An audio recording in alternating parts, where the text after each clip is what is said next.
ਵਾਹਿਗੁਰੂ ਜੀ ਕਾ ਮੂਲ ਮੰਤਰ ਵੀ ਆਪ ਜੀ ਕਰ ਲੈਣ। ਵਾਹਿਗੁਰੂ ਜੀ ਕੀ ਫਤਿਹ। ਮਾਨਯੋਗ ਗੁਰੂ ਸਵਾਰਿਓ, ਅੱਜ ਦੀ ਗੁਰਮਤਿ ਕਲਾਸ ਵਿੱਚ ਸਾਰੇ ਵੀਰਾਂ ਭੈਣਾਂ ਨੂੰ ਜੀ ਆਇਆਂ।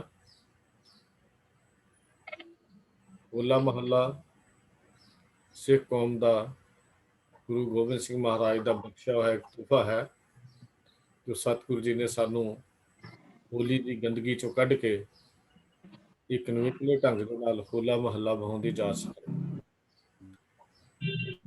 ਇਸ ਹੋਲੇ ਮਹੱਲੇ ਤੱਕ ਪਹੁੰਚਣ ਲਈ ਲਗਭਗ 200 ਸਾਲ ਤੋਂ ਵੱਧ ਸਮਾਂ ਲੱਗਾ, 230 ਸਾਲ ਦੇ ਕਰੀਬ ਸਮਾਂ ਲੱਗਾ। ਇਸ ਸਮੇਂ ਦੀ ਯਾਤਰਾ ਹੋਲੀ ਤੋਂ ਹੋਲੇ ਮਹੱਲੇ ਤੱਕ ਇਹ ਅੱਜ ਦਾ ਵਿਸ਼ਾ ਹੈ ਸਾਡਾ, ਕਿਉਂਕਿ ਹੋਲਾ ਮਹੱਲਾ ਅਗਲੇ ਹਫ਼ਤੇ ਵਿੱਚ ਜੋ ਅਨੰਦਪੁਰ ਸਾਹਿਬ ਜੀ ਦੀ ਪਾਵਨ ਧਰਤੀ ਤੇ ਮਨਾਇਆ ਜਾਂਦਾ ਹੈ, ਉਹ ਮੂਲ ਨਾਨਕਸ਼ਾਹੀ ਕੈਲੰਡਰ ਮੁਤਾਬਕ 1 ਚੇਤ ਨੂੰ ਹੁੰਦਾ ਹੈ, ਜੋ 14 ਮਾਰਚ ਲੰਘ ਚੁੱਕਾ। ਲੇਕਿਨ ਜੋ ਵਿਗੜਿਆ ਹੋਇਆ ਕੈਲੰਡਰ ਹੈ ਉਹਦੇ ਮੁਤਾਬਕ ਇਹਦੀ ਤਰੀਕ ਬਦਲੀ ਗਈ ਹੈ, ਉਹ ਵੀ ਅਗਲੇ ਹਫ਼ਤੇ ਸਾਡੇ ਆਉਣ ਵਾਲਾ ਹੈ। ਤੇ ਮੈਂ ਉਸ ਸੰਬੰਧ ਵਿੱਚ ਬੇਨਤੀ ਕੀਤੀ ਸੀ ਕਿ ਇਹਦੇ ਬਾਰੇ ਵੀ ਸਾਨੂੰ ਜਾਣਕਾਰੀ ਹੋਣੀ ਜ਼ਰੂਰੀ ਹੈ। ਤੇ ਇਹ ਜਾਣਕਾਰੀ ਸਾਡੇ ਨਾਲ ਸਾਂਝੀ ਕਰ ਰਹੇ ਹਨ ਵੀਰ ਮਨਮੋਹਨ ਸਿੰਘ ਜੀ ਪੁੰਛ ਸਰਕਲ ਤੋਂ। ਮੈਂ ਉਹਨਾਂ ਨੂੰ ਬੇਨਤੀ ਕਰ ਰਿਹਾ ਹਾਂ ਕਿ ਅੱਜ ਆਪਣੇ ਵਿਸ਼ੇ ਨੂੰ ਸ਼ੁਰੂ ਕਰਨ। ਉਸਤਾਦ ਮਨਮੋਹਨ ਸਿੰਘ ਜੀ, ਵਾਹਿਗੁਰੂ ਜੀ ਕਾ ਖਾਲਸਾ, ਵਾਹਿਗੁਰੂ ਜੀ ਕੀ ਫਤਿਹ।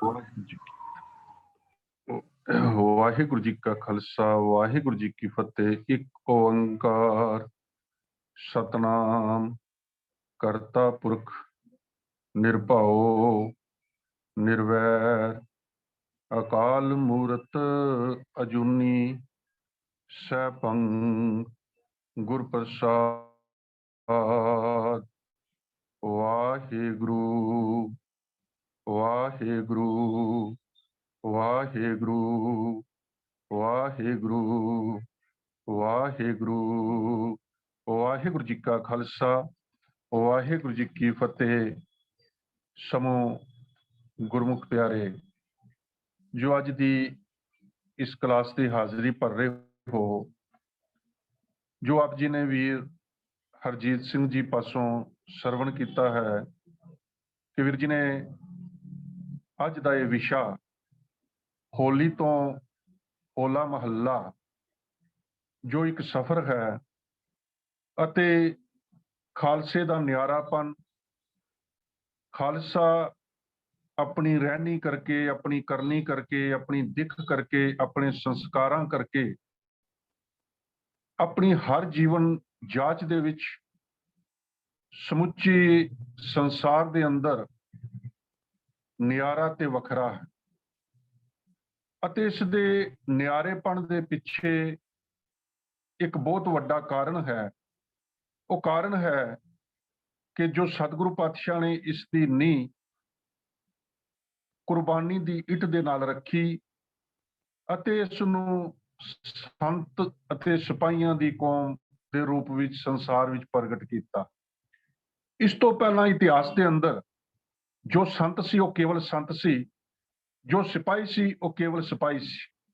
ਸਿੱਟਾ ਇਹ ਨਿਕਲਿਆ, ਸੰਤ ਦੇ ਹੱਥ ਚੋਂ ਮਾਲਾ ਖੋਹ ਲਈ ਗਈ, ਇਹਦੇ ਧਾਰਮਿਕ ਸਥਾਨ ਤੋੜ ਦਿੱਤੇ ਗਏ, ਇਸ ਦਾ ਸਿਰ ਕਲਮ ਕਰ ਦਿੱਤਾ ਗਿਆ, ਪਰ ਇਹ ਕਿਸੇ ਜ਼ਾਲਮ ਦੇ ਸਾਹਮਣੇ ਖੜੋਤਾ ਨਹੀਂ, ਉੱਠਿਆ ਨਹੀਂ, ਉਹਨੂੰ ਰੋਕਿਆ ਨਹੀਂ। ਦੂਜਾ ਪੱਖ ਸੀ ਕਿਸੇ ਸਿਪਾਹੀ ਦਾ, ਉਹਦੇ ਹੱਥ ਦੇ ਅੰਦਰ ਤਲਵਾਰ ਸੀ, ਉਹਦੇ ਕੋਲ ਧਰਮ ਨਾ ਹੋਣ ਕਾਰਨ, ਧਰਮਹੀਨ ਹੋਣ ਕਾਰਨ ਉਹ ਕੇਵਲ ਤੇ ਕੇਵਲ ਜ਼ਾਲਮ ਦੇ ਰੂਪ ਵਿੱਚ ਹੀ ਸੰਸਾਰ ਵਿੱਚ ਪ੍ਰਗਟ ਹੋਇਆ, ਜਿਹਦੇ ਸਿੱਟੇ ਵਜੋਂ ਸੰਸਾਰ ਦੇ ਅੰਦਰ ਇਹਨਾਂ ਲੋਕਾਂ ਵੱਲੋਂ ਮਨੁੱਖਤਾ ਦਾ ਕਤਲ ਬਹੁਤ ਵੱਡੀ ਪੱਧਰ ਦੇ ਉੱਤੇ ਕੀਤਾ ਜਾਂਦਾ ਰਿਹਾ। ਖੂਨ ਦੀਆਂ ਨਦੀਆਂ ਵਹਾਈਆਂ ਜਾਂਦੀਆਂ ਰਹੀਆਂ ਅਤੇ ਮਜਲੂਮ ਜਨਤਾ ਜੋ ਸੀ ਉਹ ਕੁਰਲਾ ਉੱਠਦੀ ਸੀ, ਕੋਈ ਬਾਂਹ ਪਕੜਨ ਵਾਲਾ ਨਹੀਂ ਸੀ। ਹੋਲੀ ਤੋਂ ਹੋਲਾ ਇਹ ਖਾਲਸੇ ਦਾ ਨਿਆਰਾਪਨ ਹੈ। ਇਹ ਇੱਕ ਸਫ਼ਰ ਹੈ ਕਾਇਰਤਾ, ਬੁਜ਼ਦਿਲੀ ਅਤੇ ਬੇਗੈਰਤੀ ਤੋਂ ਅਣਖ ਗੈਰਤ ਤੇ ਸ਼ੋਰਮਗਤੀ ਦਾ। ਇਹ ਇੱਕ ਸਫ਼ਰ ਹੈ ਮੁਰਦਾ ਹੋ ਚੁੱਕੀ ਜ਼ਮੀਰ ਤੋਂ ਮੁੜ ਜ਼ਿੰਦਾ ਜਾਗਦੀ ਜ਼ਮੀਰ ਤੱਕ ਦਾ। ਇਹ ਇੱਕ ਸਫ਼ਰ ਹੈ ਸਿਰ ਸੁੱਟ ਕੇ ਜ਼ੁਲਮ ਸਹਾਰਨ ਤੋਂ ਉੱਠ ਕੇ ਸਿਰ ਚੁੱਕ ਕੇ ਜ਼ੁਲਮ ਸਾਹਮਣੇ, ਜ਼ਾਲਮ ਸਾਹਮਣੇ ਅੜਨ ਅਤੇ ਲੜਨ ਦਾ। ਇਹ ਇੱਕ ਸਫ਼ਰ ਹੈ ਛੁਪ ਛੁਪ ਕੇ ਕੁੱਟ ਕੇ ਮਰਨ ਨਾਲੋਂ ਜਾਂ ਆਪਣੇ ਧਰਮ ਦੇ ਨੁਕਸਾਨ ਹੁੰਦੇ ਨੂੰ ਦੇਖ ਕੇ ਕੇਵਲ ਕੁੱਟ ਕੇ ਮਰਨ ਤੇ ਖਪਣ ਦੇ ਨਾਲੋਂ ਮੈਦਾਨੇ ਜੰਗ ਵਿੱਚ ਵੰਗਾਰ ਕੇ ਅਣਖ ਨਾਲ ਸ਼ਹਾਦਤ ਪ੍ਰਾਪਤੀ ਦਾ। ਗੁਰੂ ਨਾਨਕ ਪਾਤਸ਼ਾਹ ਦੇ ਪ੍ਰਕਾਸ਼ ਤੋਂ ਪਹਿਲਾਂ ਜੋ ਆਪ ਜੀ ਨੇ ਸਤਿਕਾਰਯੋਗ ਵੀਰ ਹਰਜੀਤ ਸਿੰਘ ਜੀ ਤੋਂ ਸਰਵਣ ਕੀਤਾ ਕਿ ਇੱਕ ਲੰਬਾ ਸਫ਼ਰ ਹੈ, ਵੱਡਾ ਘੋਲ ਜੋ ਸੀ ਉਹ ਲੜਿਆ ਗਿਆ ਹੋਲੀ ਤੋਂ ਹੋਲੇ ਮਹੱਲੇ ਤੱਕ। ਗੁਰੂ ਨਾਨਕ ਪਾਤਸ਼ਾਹ ਦੇ ਪ੍ਰਕਾਸ਼ ਤੋਂ ਪਹਿਲਾਂ ਭਾਰਤ ਵਰਸ਼ ਜੋ ਸੀ ਉਹ ਵਿਦੇਸ਼ੀ ਤਾਕਤਾਂ ਦਾ ਗੁਲਾਮ ਹੋ ਚੁੱਕਾ ਸੀ। ਭਾਰਤ ਵਰਸ਼ ਦੇ ਲੋਕੀ ਧਾਰਮਿਕ, ਰਾਜਨੀਤਿਕ, ਸਮਾਜਿਕ, ਆਰਥਿਕ, ਭਾਈਚਾਰਕ, ਸੱਭਿਆਚਾਰਕ ਤੌਰ ਦੇ ਉੱਤੇ ਗੁਲਾਮ ਮਾਨਸਿਕਤਾ ਦਾ ਜੀਵਨ ਜੋ ਸਨ ਉਹ ਜੀ ਰਹੇ ਸਨ। ਧੰਨ ਗੁਰੂ ਨਾਨਕ ਪਾਤਸ਼ਾਹ ਨੇ ਇੱਥੇ ਦੀ ਲੋਕਾਈ ਦੀ ਹਾਲਤ ਨੂੰ ਦੇਖਿਆ। ਇਤਿਹਾਸ ਤਾਂ ਦੱਸਦਾ ਸੀ ਇਹ ਸੂਰਜਵੰਸ਼ੀਆਂ ਦੀ ਕੌਮ ਹੈ, ਇਤਿਹਾਸ ਤਾਂ ਦੱਸਦਾ ਸੀ ਇਹਨਾਂ ਦੇ ਵਡੇਰਿਆਂ ਦੇ ਸੁੱਟੇ ਹੋਏ ਹਾਥੀ ਅਸਮਾਨ ਤੋਂ ਧਰਤੀ ਤੇ ਨਹੀਂ ਆਏ।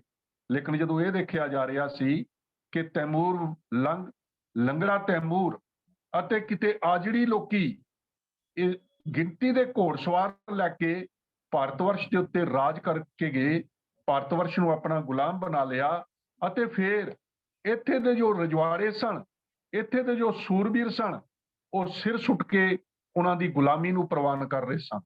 ਇੱਥੇ ਦੀਆਂ ਬਹੁ ਬੇਟੀਆਂ ਗਜਨੀ ਦੇ ਬਾਜ਼ਾਰਾਂ ਦੇ ਅੰਦਰ ਟਕੇ ਨਾਲ ਵੇਚੀਆਂ ਜਾ ਰਹੀਆਂ ਸਨ।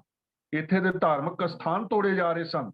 ਇੱਥੇ ਦੇ ਲੋਕਾਂ ਦੇ ਇਸ਼ਟ ਜਿਨ੍ਹਾਂ ਦੀ ਪੂਜਾ ਹੁੰਦੀ ਸੀ ਉਹਨਾਂ ਨੂੰ ਤੋੜ ਕੇ ਉਹਨਾਂ ਦੇ ਨਾਲ ਜਿਸ ਕਿਸੇ ਵੀ ਚੀਜ਼ ਨੂੰ ਇਹ ਪਵਿੱਤਰ ਮੰਨਦੇ ਸਨ ਉਹਨਾਂ ਨੂੰ ਮਾਰ ਕੇ ਉਹਨਾਂ ਦਾ ਮਾਸ ਜੋ ਸੀ ਉਹਨਾਂ ਇਸ਼ਟ ਨਾਲ ਵੱਟੇ ਬਣਾ ਕੇ ਤੋਲਿਆ ਜਾਂਦਾ ਸੀ।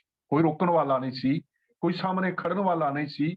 ਮਨੁੱਖਤਾ ਜੋ ਸੀ ਇੱਥੇ ਦੀ ਉਹ ਅਣਖ ਤੇ ਗੈਰਤਹੀਨ ਹੋ ਚੁੱਕੀ ਸੀ। ਸਤਿਗੁਰੂ ਪਾਤਸ਼ਾਹ ਨੇ ਸਮੇਂ ਦੇ ਹਾਲਾਤਾਂ ਨੂੰ ਵਰਣਨ ਕੀਤਾ ਕਿ ਇਤਨਾ ਜ਼ੁਲਮ ਸੀ, ਰਾਜੇ ਸ਼ੀ ਮੁਕੱਦਮ ਕੁੱਤੇ, ਜਾਏ ਜਗਾਇਨ ਬੈਠੇ ਸੁੱਤੇ, ਚਾਕਰ ਨਹਿੰਦਾ ਪਾਇਣ ਘਾਓ, ਰਤ ਪਿੱਤ ਕੁੱਤਿਓ ਚਟ ਜਾਓ। ਭਾਈ ਗੁਰਦਾਸ ਜੀ ਕਹਿੰਦੇ ਨੇ ਹਾਲਾਤ ਇਹ ਸੀ, ਰਾਜੇ ਪਾਪ ਕਮਾਉਂਦੇ, ਉਲਟੀ ਵਾਰ ਖੇਤ ਕੋ ਖਾਈ। ਰਾਜੇ ਜੋ ਸਨ ਉਹ ਕੇਵਲ ਤੇ ਕੇਵਲ ਜ਼ੁਲਮ ਕਰ ਰਹੇ ਸਨ। ਇੱਥੇ ਦੇ ਜੋ ਅਹਿਲਕਾਰ ਸਨ ਉਹ ਮਨੁੱਖਤਾ ਦਾ ਲਹੂ ਪੀ ਰਹੇ ਸਨ। ਕੋਈ ਸਾਹਮਣੇ ਖੜਨ ਵਾਲਾ ਨਹੀਂ, ਕੋਈ ਰੋਕਣ ਵਾਲਾ ਨਹੀਂ। ਪਰ ਉਸ ਵੇਲੇ ਦੇ ਜੋ ਹਾਲਾਤ ਸਨ ਉਹਨਾਂ ਨੂੰ ਸਤਿਗੁਰੂ ਪਾਤਸ਼ਾਹ ਨੇ ਆਪ ਜ਼ਾਲਮ ਦੇ ਸਾਹਮਣੇ ਖੜੋ ਕੇ ਬਾਬਰ ਨੂੰ ਘੋੜੇ ਦੀਆਂ ਲਗਾਮਾਂ ਚੋਂ ਪਕੜ ਕੇ ਕਹਿ ਦਿੱਤਾ, ਬਾਬਰ ਤੂੰ ਜਾਬਰ ਹੈ, ਪਾਪ ਕੀ ਜੰਜ ਲੈ ਕਾਬਲੋਂ ਧਾਇਆ, ਜੋਰੀ ਮੰਗੈ ਦਾਨ ਵੇਲਾ। ਇਹ ਇੱਕ ਸਫ਼ਰ ਸੀ ਨਿਆਰੇਪਣ ਦਾ।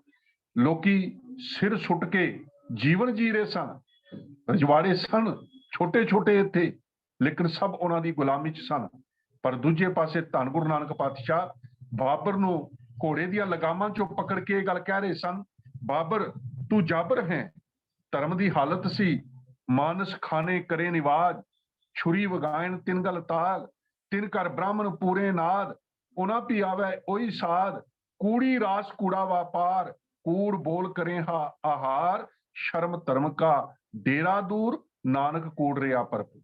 ਇਹ ਧਰਮ ਦੀ ਹਾਲਤ ਸੀ ਜਿਹੜਾ ਇੱਥੇ ਦਾ ਬਹੁਤ ਸੰਮਤੀ ਦਾ ਧਰਮ ਸੀ। ਜਿਹੜਾ ਧਰਮ ਆਪਣੇ ਆਪ ਨੂੰ ਜੋ ਸੀ ਵਿਦਾਂਤਾਂ ਦਾ ਧਰਮ, ਸਭ ਤੋਂ ਪ੍ਰਾਚੀਨ ਪੁਰਾਤਨ ਧਰਮ ਮੰਨਦਾ ਸੀ, ਜਿਨ੍ਹਾਂ ਦੀ ਬਹੁ ਗਿਣਤੀ ਸੀ, ਉਹਨਾਂ ਦੇ ਧਰਮ ਦੀ ਇਹ ਹਾਲਤ ਬਣ ਚੁੱਕੀ ਸੀ। ਸਤਿਗੁਰੂ ਕਹਿੰਦੇ ਨੇ ਸਭ ਕੁਝ ਬਦਲੀ ਕਰ ਦਿੱਤਾ। ਉਹਨਾਂ ਜਰਵਾਣਿਆਂ ਦੇ ਸਾਹਮਣੇ ਇਹਨਾਂ ਨੇ ਆਪਣੀ ਬੋਲੀ ਬਦਲੀ ਕੀਤੀ, ਲਿਬਾਸ ਬਦਲੀ ਕੀਤਾ, ਇਹਨਾਂ ਨੇ ਖਾਣ ਦੇ ਢੰਗ ਬਦਲੀ ਕੀਤੇ, ਪੂਜਾ ਬਦਲੀ ਕੀਤੀ, ਸਭ ਕੁਝ ਬਦਲੀ ਕਰ ਦਿੱਤਾ। ਆਦ ਪੁਰਖ ਕੋ ਅੱਲੋ ਕਹੀਐ, ਸ਼ੇਖਾਂ ਆਈ ਵਾਰੀ, ਦੇਵਲ ਦੇਵਤਿਆਂ ਕਰ ਲਾਗਾ, ਐਸੀ ਕੀਰਤ ਚਾਲੀ, ਰੋਜਾ ਬਾਗ ਨਿਵਾਜ ਮੁਸੱਲਾ, ਨੀਲ ਰੂਪ ਬਨਵਾਰੀ, ਘਰ ਘਰ ਮੀਆਂ ਸਭਨਾ ਜੀਆਂ, ਬੋਲੀ ਅਵਰ ਤੁਮਾਰੀ। ਬੋਲੀ ਵੀ ਬਦਲੀ ਕਰ ਦਿੱਤੀ, ਪੂਜਾ ਦੇ ਢੰਗ ਬਦਲੀ ਕਰ ਦਿੱਤੇ, ਜੋ ਸਨ ਪਹਿਰਾਵਾ ਬਦਲੀ ਕਰ ਦਿੱਤਾ, ਸਭ ਕੁਝ ਬਦਲ ਗਿਆ। ਤੇ ਸਤਿਗੁਰੂ ਪਾਤਸ਼ਾਹ ਸਮਝਾ ਰਹੇ ਸਨ, ਇਤਨੀ ਕਾਇਰਤਾ, ਇਤਨੀ ਬੁਜ਼ਦਿਲੀ, ਉਹ ਸੂਰਜਵੰਸ਼ੀਆਂ ਦਾ ਦੇਸ਼, ਉਸ ਦੀ ਇਹ ਹਾਲਤ ਸੀ ਕਿ ਇੱਥੇ ਦੇ ਲੋਕੀ ਜੋ ਸਨ ਉਹ ਬੁਜ਼ਦਿਲ ਤੇ ਕਾਇਰ ਹੋ ਚੁੱਕੇ ਸਨ। ਤੇ ਗੁਰੂ ਪਾਤਸ਼ਾਹ ਨੇ ਫਿਰ ਇੱਕ ਆਵਾਜ਼ ਦਿੱਤੀ, ਇੱਕ ਅਣਖ ਭਰਨ ਦਾ ਯਤਨ ਕੀਤਾ, ਇੱਕ ਨਿਰਾਲਾਪਣ ਦਿੱਤਾ। ਉਹ ਆਵਾਜ਼ ਸੀ, ਜੇ ਜੀਵੈ ਪਤ ਲੱਥੀ ਜਾਏ, ਸਭ ਹਰਾਮ ਜੇਤਾ ਕਿਛ ਖਾਏ। ਕਿ ਭਾਈ ਮਨੁੱਖ, ਜੇ ਕਦੇ ਜਿਉਂਦਿਆਂ ਦਾ ਸੰਸਾਰ ਦੇ ਅੰਦਰ ਤੇਰੀ ਇੱਜ਼ਤ ਨਹੀਂ, ਅਣਖ ਦਾ ਜੀਵਨ ਨਹੀਂ, ਤਾਂ ਉਹਦੇ ਨਾਲੋਂ ਮੌਤ ਚੰਗੀ ਹੈ। ਫਿਰ ਖਾਇਆ ਹੋਇਆ ਰਿਜ਼ਕ ਜੋ ਹੈ ਉਹ ਹਰਾਮ ਹੈ। ਤੇ ਸਤਿਗੁਰੂ ਪਾਤਸ਼ਾਹ ਨੇ ਵੰਗਾਰ ਦਿੱਤੀ ਕਿ ਜੇ ਕਦੇ ਅਣਖ ਦਾ ਜੀਵਨ ਜਿਉਣਾ ਹੈ, ਫਿਰ ਮੌਤ ਜੋ ਹੈ ਪ੍ਰਵਾਨ ਕਰਨੀ ਪਵੇਗੀ। ਜੋ ਤੋ ਪ੍ਰੇਮ ਖਿਲਣ ਕਾ ਚਾਓ, ਸਿਰ ਧਰ ਤਲੀ ਗਲੀ ਮੇਰੀ ਆਓ, ਇਤ ਮਾਰਗ ਪੈਰ ਧਰੀਜੈ, ਸਿਰ ਦੀਜੈ ਕਾਨ ਨਾ ਕੀਜੈ। ਧੰਨ ਗੁਰੂ ਨਾਨਕ ਪਾਤਸ਼ਾਹ ਦਾ ਸਿਧਾਂਤ ਸੀ, ਆਵਾਜ਼ ਸੀ ਕਿ ਸੀਸ ਦੇਣਾ ਪਵੇਗਾ। ਇਸ ਪ੍ਰੇਮ ਦੀ ਗਲੀ ਵਿੱਚ ਆਉਣਾ ਹੈ ਤੇ ਫਿਰ ਤੁਹਾਨੂੰ ਸੀਸ ਆਪਣਾ ਤਲੀ ਦੇ ਉੱਤੇ ਰੱਖਣਾ ਪਵੇਗਾ। ਫਿਰ ਗੁਰੂ ਨਾਨਕ ਪਾਤਸ਼ਾਹ ਦੇ ਘਰ ਦਾ ਸਿਧਾਂਤ, ਪੰਚਮ ਗੁਰਦੇਵ ਨੇ ਜੋ ਸਾਨੂੰ ਗਿਆਨ ਬਖਸ਼ਿਸ਼ ਕੀਤਾ, ਪਹਿਲਾ ਮਰਨ ਕਬੂਲ, ਜੀਵਨ ਕੀ ਛੜੇ ਆਸ, ਹੋ ਸਭਨਾ ਕੀ ਰੇਣਕਾ, ਤੋ ਆਓ ਹਮਾਰੇ ਪਾਸ। ਇਹ ਨਿਰਾਲਾਪਣ ਸੀ ਸਿੱਖੀ ਦਾ, ਕਿ ਇੱਥੇ ਆਪਣੇ ਆਪ ਨੂੰ ਕੁਰਬਾਨ ਕਰਨ ਦੇ ਵਾਸਤੇ ਪ੍ਰੇਰਿਆ ਜਾ ਰਿਹਾ ਸੀ ਕਿ ਧਰਮ ਦੇ ਖੇਤਰ ਦੇ ਅੰਦਰ ਜੇ ਕਦੇ ਤੁਸੀਂ ਜੀਵਤ ਰਹਿਣਾ ਹੈ, ਧਰਮ ਸਭ ਤੋਂ ਚੰਗਾ ਉਹ ਹੀ ਹੋਵੇਗਾ ਜਿਹਦੇ ਕੋਲ ਆਪਣੀ ਅਣਖ ਹੈ, ਗੈਰਤ ਹੈ, ਜੋ ਜੂਝਣਾ ਜਾਣਦਾ ਹੈ। ਨਹੀਂ ਤਾਂ ਫਿਰ ਉਹ ਧਰਮ ਸਦਾ ਵਾਸਤੇ ਗਲਤ ਹਰਫਾਂ ਦੀ ਤਰ੍ਹਾਂ ਇਤਿਹਾਸ ਚੋਂ ਮਿਟ ਜਾਂਦਾ ਹੈ।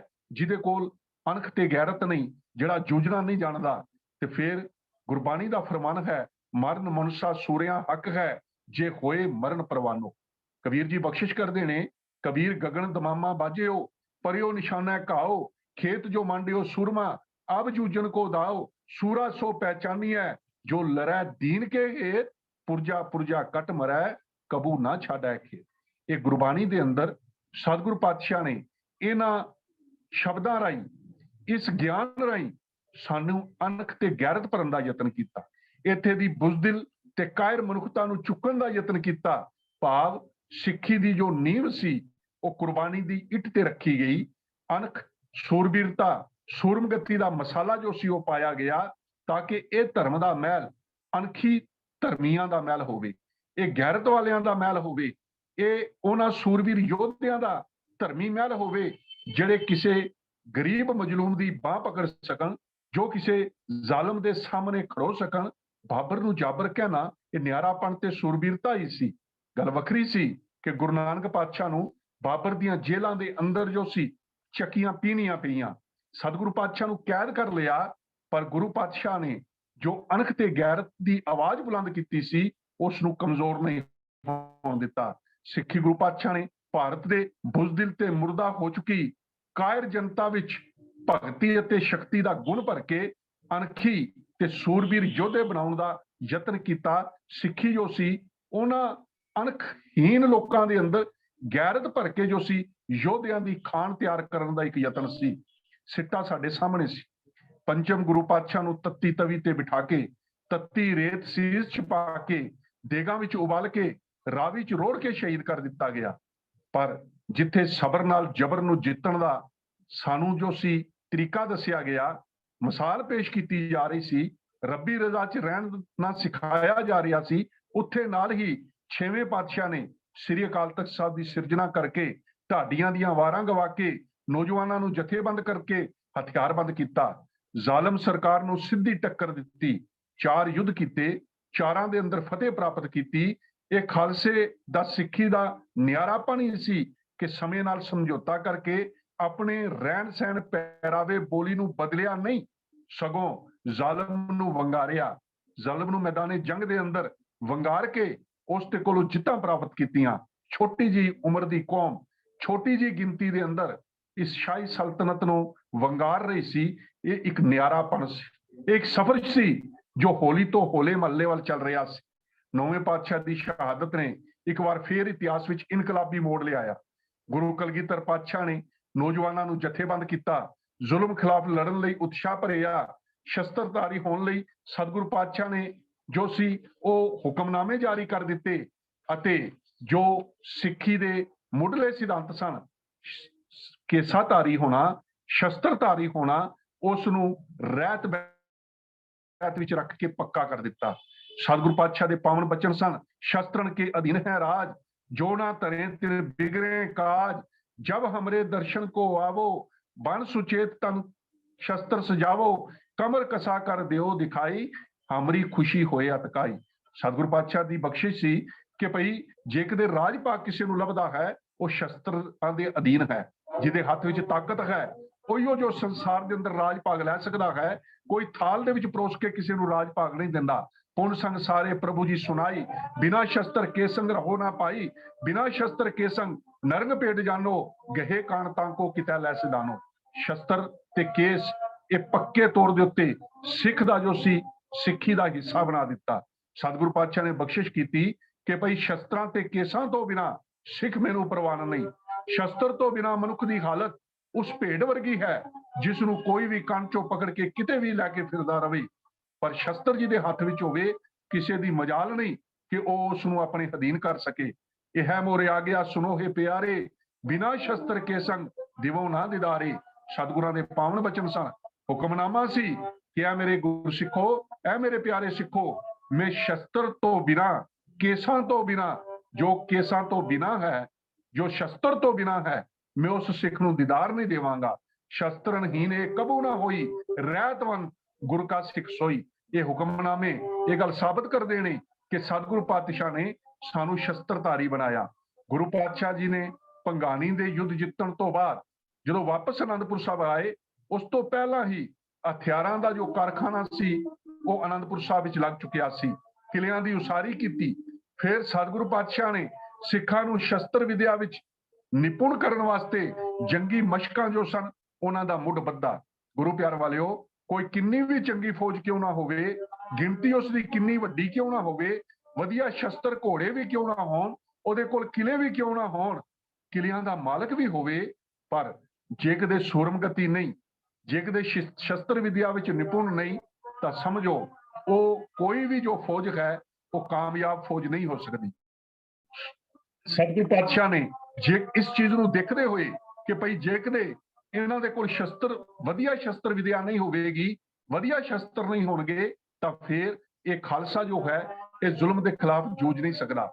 ਜੂਝਣ ਦਾ ਦਾਅ ਜਿਨ੍ਹਾਂ ਦੇ ਕੋਲ ਹੈ ਉਹੀਓ ਜੋ ਨੇ ਉਹ ਚੰਗੀ ਤਰ੍ਹਾਂ ਜੂਝ ਸਕਦੇ ਨੇ, ਉਹ ਜ਼ਾਲਮ ਦੇ ਸਾਹਮਣੇ ਅੜ ਸਕਦੇ ਨੇ। ਨਹੀਂ ਤਾਂ ਦੂਜੇ ਪਾਸੇ ਸ਼ਾਹੀ ਫੌਜਾਂ ਸਨ ਜਿਨ੍ਹਾਂ ਦੇ ਵਿੱਚ ਵੱਡੇ ਵੱਡੇ ਜਰਨੈਲ ਸਨ, ਵੱਡੇ ਵੱਡੇ ਯੋਧੇ ਸਨ, ਤੇ ਸਤਿਗੁਰੂ ਪਾਤਸ਼ਾਹ ਨੇ ਇਹੀਓ ਚੀਜ਼ ਸਾਡੇ ਅੰਦਰ ਭਰਨ ਵਾਸਤੇ ਸਾਨੂੰ ਜੋ ਸੀ ਉਹ ਸ਼ਸਤਰਾਂ ਦੇ ਨਾਲ ਜੋੜਿਆ ਅਤੇ ਸ਼ਸਤਰ ਅਭਿਆਸ ਕਰਵਾਏ। ਵਧੀਆ ਹਥਿਆਰ ਜੰਗ ਜਿੱਤਣ ਦਾ ਕਾਰਨ ਨਹੀਂ ਹੋ ਸਕਦੇ।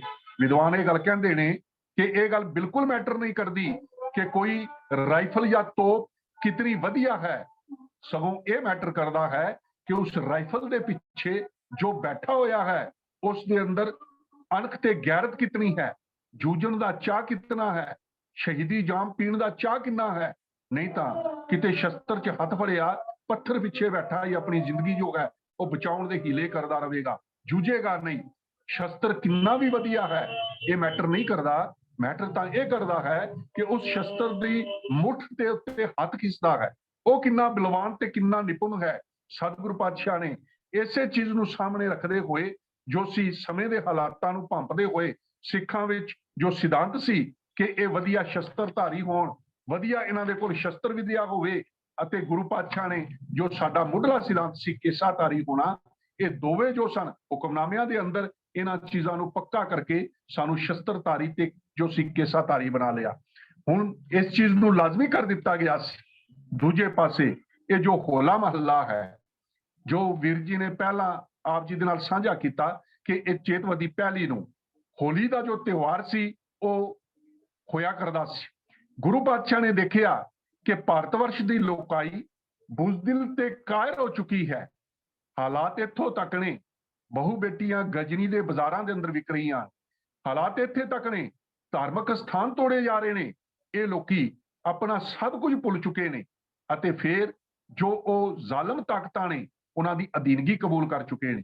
ਇੱਥੇ ਦੇ ਰਜਵਾੜੇ ਵਿਕੇ ਹੋਏ ਨੇ, ਇੱਥੇ ਦੇ ਧਾਰਮਿਕ ਵਿਕੇ ਹੋਏ ਨੇ ਅਤੇ ਗਰੀਬ ਜੋ ਜਨਤਾ ਹੈ ਉਹ ਜ਼ੁਲਮ ਦੀ ਚੱਕੀ ਦੇ ਵਿੱਚ ਪੀਸੀ ਜਾ ਰਹੀ ਹੈ। ਉਸ ਵੇਲੇ ਸਮੇਂ ਦੇ ਜੋ ਹਾਲਾਤ ਸਨ, ਕਿਉਂਕਿ ਇੱਥੇ ਦਾ ਜੋ ਵਿਪਰਵਾਦੀ ਪਰੰਪਰਾ ਸੀ ਉਹ ਬਹੁਤ ਚਲਾਕ ਤੇ ਤਾਕਤਵਰ ਸੀ। ਉਸ ਨੇ ਜਿੱਥੇ ਬਾਕੀ ਸਭ ਕੁਝ ਵੰਡਿਆ ਉੱਥੇ ਤਿਉਹਾਰਾਂ ਨੂੰ ਵੀ ਵੰਡਿਆ। ਇਹ ਹੋਲੀ ਦਾ ਤਿਉਹਾਰ ਸਰਦੀ ਦੀ ਪਤਝੜ ਦੇ ਮੌਸਮ ਤੋਂ ਬਾਅਦ ਜਦੋਂ ਨਵੀਆਂ ਸ਼ਾਖਾਂ ਨਿਕਲਦੀਆਂ ਨੇ, ਹਰਿਆਲੀ ਹੁੰਦੀ ਹੈ। ਇਤਿਹਾਸ ਦੇ ਅੰਦਰ ਇਹ ਦੱਸਿਆ ਜਾਂਦਾ ਕਿ ਰੁੱਤੀ ਤਿਉਹਾਰ ਵੀ ਹੈ। ਰੁੱਤ ਦੇ ਤੌਰ ਦੇ ਉੱਤੇ ਕਿ ਖਿੜਾਓ ਹਰਿਆਲੀ ਸ਼ੁਰੂ ਹੋ ਗਈ, ਹਰ ਪਾਸੇ ਫੁੱਲ ਜੋ ਸਨ ਉਹ ਫੁੱਲਣਾ ਸ਼ੁਰੂ ਹੋ ਗਏ, ਖਿੜਾਓ ਕਰਕੇ ਵੀ ਲੋਕੀ ਹੋਲੀ ਦਾ ਤਿਉਹਾਰ ਮਨਾਉਂਦੇ ਸਨ। ਦੂਜਾ ਪੱਖ ਇਹਦੇ ਨਾਲ ਇੱਕ ਪੁਰਾਣਕ ਸਾਖੀ ਜੋ ਸੀ ਉਹ ਵੀ ਜੁੜੀ ਹੋਈ ਸੀ। ਬ੍ਰਾਹਮਣ ਨੇ ਬੜੀ ਚਲਾਕੀ ਕੀਤੀ, ਉਸਨੇ ਵਿਸਾਖੀ ਦਾ ਤਿਉਹਾਰ ਜੋ ਸੀ ਉਹ ਆਪਣੇ ਨਾਲ ਜੋੜ ਲਿਆ ਅਤੇ ਉਸ ਦੇ ਨਾਲ ਜੋ ਵੈਸ਼ ਸੀ ਉਸ ਨੂੰ ਦੀਵਾਲੀ ਦਾ ਤਿਉਹਾਰ ਦੇ ਦਿੱਤਾ, ਖੱਤਰੀ ਜੋ ਸੀ ਉਸ ਨੂੰ ਦਸ਼ਹਿਰੇ ਦਾ ਤਿਉਹਾਰ ਦੇ ਦਿੱਤਾ।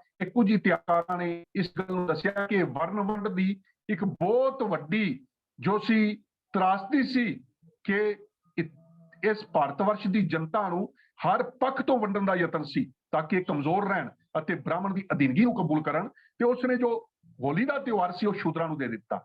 ਲੇਕਿਨ ਸ਼ੂਦਰਾਂ ਨੂੰ ਜਦੋਂ ਹੋਲੀ ਦੇ ਤਿਉਹਾਰ ਦੇ ਨਾਲ ਜੋੜਿਆ ਗਿਆ, ਇਹ ਕੁਝ ਇਤਿਹਾਸਕ ਹਵਾਲਿਆਂ ਦੇ ਵਿੱਚ ਪੜ੍ਹਨ ਨੂੰ ਲੱਭਦਾ ਸੀ ਕਿ ਇਸ ਦਿਨ ਇਹ ਸ਼ੂਦਰ ਲੋਕੀ ਸ਼ਹਿਰ ਤੋਂ ਬਾਹਰ ਕਿਸੇ ਥਾਂ ਦੇ ਉੱਤੇ ਜਾ ਕੇ ਇੱਕ ਦੂਜੇ ਉੱਤੇ ਗੰਦ ਮੰਦ ਸੁੱਟਿਆ ਕਰਦੇ ਸਨ। ਇਹਨਾਂ ਨੂੰ ਹੱਕ ਨਹੀਂ ਸੀ ਕਿ ਇਹ ਕੋਈ ਰੰਗਾਂ ਦੇ ਨਾਲ ਖੇਡ ਸਕਣ ਜਾਂ ਆਨੰਦ ਮਾਣ ਸਕਣ। ਤੇ ਦੂਜੇ ਪਾਸੇ ਕੁਝ ਲੋਕੀ ਜੋ ਸਨ ਹੋਲੀ ਦੇ ਤਿਉਹਾਰ ਨੂੰ ਰੰਗਾਂ ਦਾ ਤਿਉਹਾਰ ਕਰਕੇ ਮਨਾ ਰਹੇ ਸਨ। ਇਹਦੇ ਨਾਲ ਜੋ ਪੁਰਾਣਕ ਸਾਖੀ ਜੁੜੀ ਹੋਈ ਸੀ, ਉਹ ਪੁਰਾਣਕ ਸਾਖੀ ਇਹ ਸੀ ਕਿ ਹਰਨਾਕਸ਼ਪ ਜੋ ਸਮੇਂ ਦਾ ਬਾਦਸ਼ਾਹ ਹੋਇਆ, ਉਸਨੇ ਕਿਤੇ ਭਗਤੀ ਕਰਕੇ ਸ਼ਿਵ ਦੇ ਕੋਲੋਂ ਇੱਕ ਵਰ ਪ੍ਰਾਪਤ ਕਰ ਲਿਆ। ਉਹ ਵਰ ਕੀ ਸੀ ਕਿ ਮੈਂ ਮੌਤ ਤੋਂ ਬਚ ਜਾਵਾਂ, ਮੈਂ ਦਿਨ ਨੂੰ ਨਾ ਮਰਾਂ, ਮੈਂ ਰਾਤ ਨੂੰ ਨਾ ਮਰਾਂ, ਮੈਂ ਧਰਤੀ ਤੇ ਨਾ ਮਰਾਂ, ਮੈਂ ਅਸਮਾਨ ਤੇ ਨਾ ਮਰਾਂ, ਮੈਂ ਘਰ ਦੇ ਅੰਦਰ ਨਾ ਮਰਾਂ, ਮੈਂ ਬਾਹਰ ਨਾ ਮਰਾਂ, ਮੈਨੂੰ ਮਾਰਨ ਵਾਲਾ ਨਾ ਇਨਸਾਨ ਹੋਵੇ ਨਾ ਕੋਈ ਜਾਨਵਰ ਹੋਵੇ। ਇਸ ਤਰੀਕੇ ਦੇ ਉਹ ਪੁਰਾਣਕ ਸਾਖੀ ਦੱਸਦੀ ਹੈ ਕਿ ਇਸ ਤਰੀਕੇ ਦੇ ਵਰ ਉਹਨੇ ਜੋ ਸਨ ਪ੍ਰਾਪਤ ਕੀਤੇ ਹੋਏ ਸਨ। ਅਤੇ ਇਸ ਦਾ ਗੁਰਬਾਣੀ ਦੇ ਅੰਦਰ ਇਸ ਸਾਖੀ ਦਾ ਤਕਰੀਬਨ 16 ਵਾਰ ਜੋ ਹੈ ਉਹ ਜ਼ਿਕਰ ਆਇਆ ਹੈ। ਗੁਰੂ ਨਾਨਕ ਪਾਤਸ਼ਾਹ ਨੇ 2 ਵਾਰ, ਭਗਤ ਕਬੀਰ ਜੀ ਨੇ 2 ਵਾਰ, ਨਾਮਦੇਵ ਜੀ ਨੇ 2 ਵਾਰ, ਗੁਰੂ ਅਮਰਦਾਸ ਪਾਤਸ਼ਾਹ ਨੇ 4 ਵਾਰ, ਗੁਰੂ ਰਾਮਦਾਸ ਪਾਤਸ਼ਾਹ ਨੇ 3 ਵਾਰ, ਗੁਰੂ ਅਰਜਨ ਪਾਤਸ਼ਾਹ ਨੇ 1 ਵਾਰ, ਭੱਟ ਨਲ ਜੀ ਨੇ 1 ਵਾਰ, ਭੱਟ ਗਿਆਨੰਦ ਜੀ ਨੇ 1 ਵਾਰ ਇਹਦਾ ਵਰਣਨ ਕੀਤਾ ਹੈ। ਜੋ ਸਤਿਗੁਰਾਂ ਦੀ ਬਾਣੀ ਦੇ ਅੰਦਰ ਇਹ ਪ੍ਰਮਾਣ ਨੇ, ਦੁਰਮਤ ਹਰਨਾਕਸ਼ ਦੁਰਾਚਾਰੀ ਪ੍ਰਹਿਲਾਦ ਉਦਾਰੇ ਕਿਰਪਾ ਧਾਰੀ, ਗੁਰੂ ਨਾਨਕ ਪਾਤਸ਼ਾਹ ਦੇ ਫਰਮਾਨ ਨੇ। ਫਿਰ ਪ੍ਰਹਿਲਾਦ ਜਨ ਤੁਧ ਰੱਖ ਲਈਏ ਹਰ ਜੀਓ ਹਰਨਾਕਸ਼ ਮਾਰ ਪਚਾਇਆ। ਫਿਰ ਤੀਜੇ ਪਾਤਸ਼ਾਹ ਬਖਸ਼ਿਸ਼ ਕਰਦੇ ਨੇ, ਇਹ ਤੀਜੇ ਪਾਤਸ਼ਾਹ ਦਾ ਪ੍ਰਮਾਣ ਹੈ। ਤੇ ਫਿਰ ਚੌਥੇ ਪਾਤਸ਼ਾਹ ਦਾ ਪ੍ਰਮਾਣ ਹੈ, ਜੋ ਨਿੰਦਾ ਦੁਸ਼ਟ ਕਰੇ ਭਗਤਾਂ ਕੀ ਹਰਨਾਕਸ਼ ਜਿਉ ਪਚ ਜਾਵੇ ਗੋ। ਪੰਜਵੇਂ ਸਤਿਗੁਰੂ ਬਖਸ਼ਿਸ਼ ਕਰਦੇ ਨੇ, ਕੀ ਨਹੀਂ ਰੱਖਿਆ ਭਗਤ ਪ੍ਰਹਿਲਾਦ ਹੈ ਹਰਨਾਕਸ਼ ਨਖੇ ਬਿਦਾਰੇ। ਕਬੀਰ ਜੀ ਬਖਸ਼ਿਸ਼ ਕਰ ਰਹੇ ਨੇ, ਸੰਤ ਪ੍ਰਹਿਲਾਦ ਕੀ ਪੈਜ ਜਿਨ ਰਾਖੀ ਹਰਨਾਕਸ਼ ਨਖੇ ਬਿਦਰਿਓ। ਫਿਰ ਭਗਤ ਨਾਮਦੇਵ ਜੀ ਕਿਰਪਾ ਕਰਕੇ ਸਮਝਾ ਰਹੇ ਨੇ, ਭਗਤ ਹੇਤ ਮਾਰਿਓ ਹਰਨਾਕਸ਼ ਨਰਸਿੰਘ ਰੂਪ ਹੋਏ ਤੇ ਧਰਿਓ। ਹੋਲੀ ਦਾ ਰੂਪ ਵਿਗੜਿਆ ਹੋਇਆ ਰੂਪ ਫਿਰ ਦੁਨੀਆ ਦੇ ਸਾਹਮਣੇ ਆਇਆ। ਜਿੱਥੇ ਇਤਨੇ ਪ੍ਰਮਾਣ ਸਨ ਕਿ ਧਰਮੀ ਲੋਕਾਂ ਦੀ ਜੋ ਰਾਖੀ ਹੈ ਉਹ ਅਕਾਲ ਪੁਰਖ ਪ੍ਰਮਾਤਮਾ ਆਪ ਕਰਦਾ ਹੈ।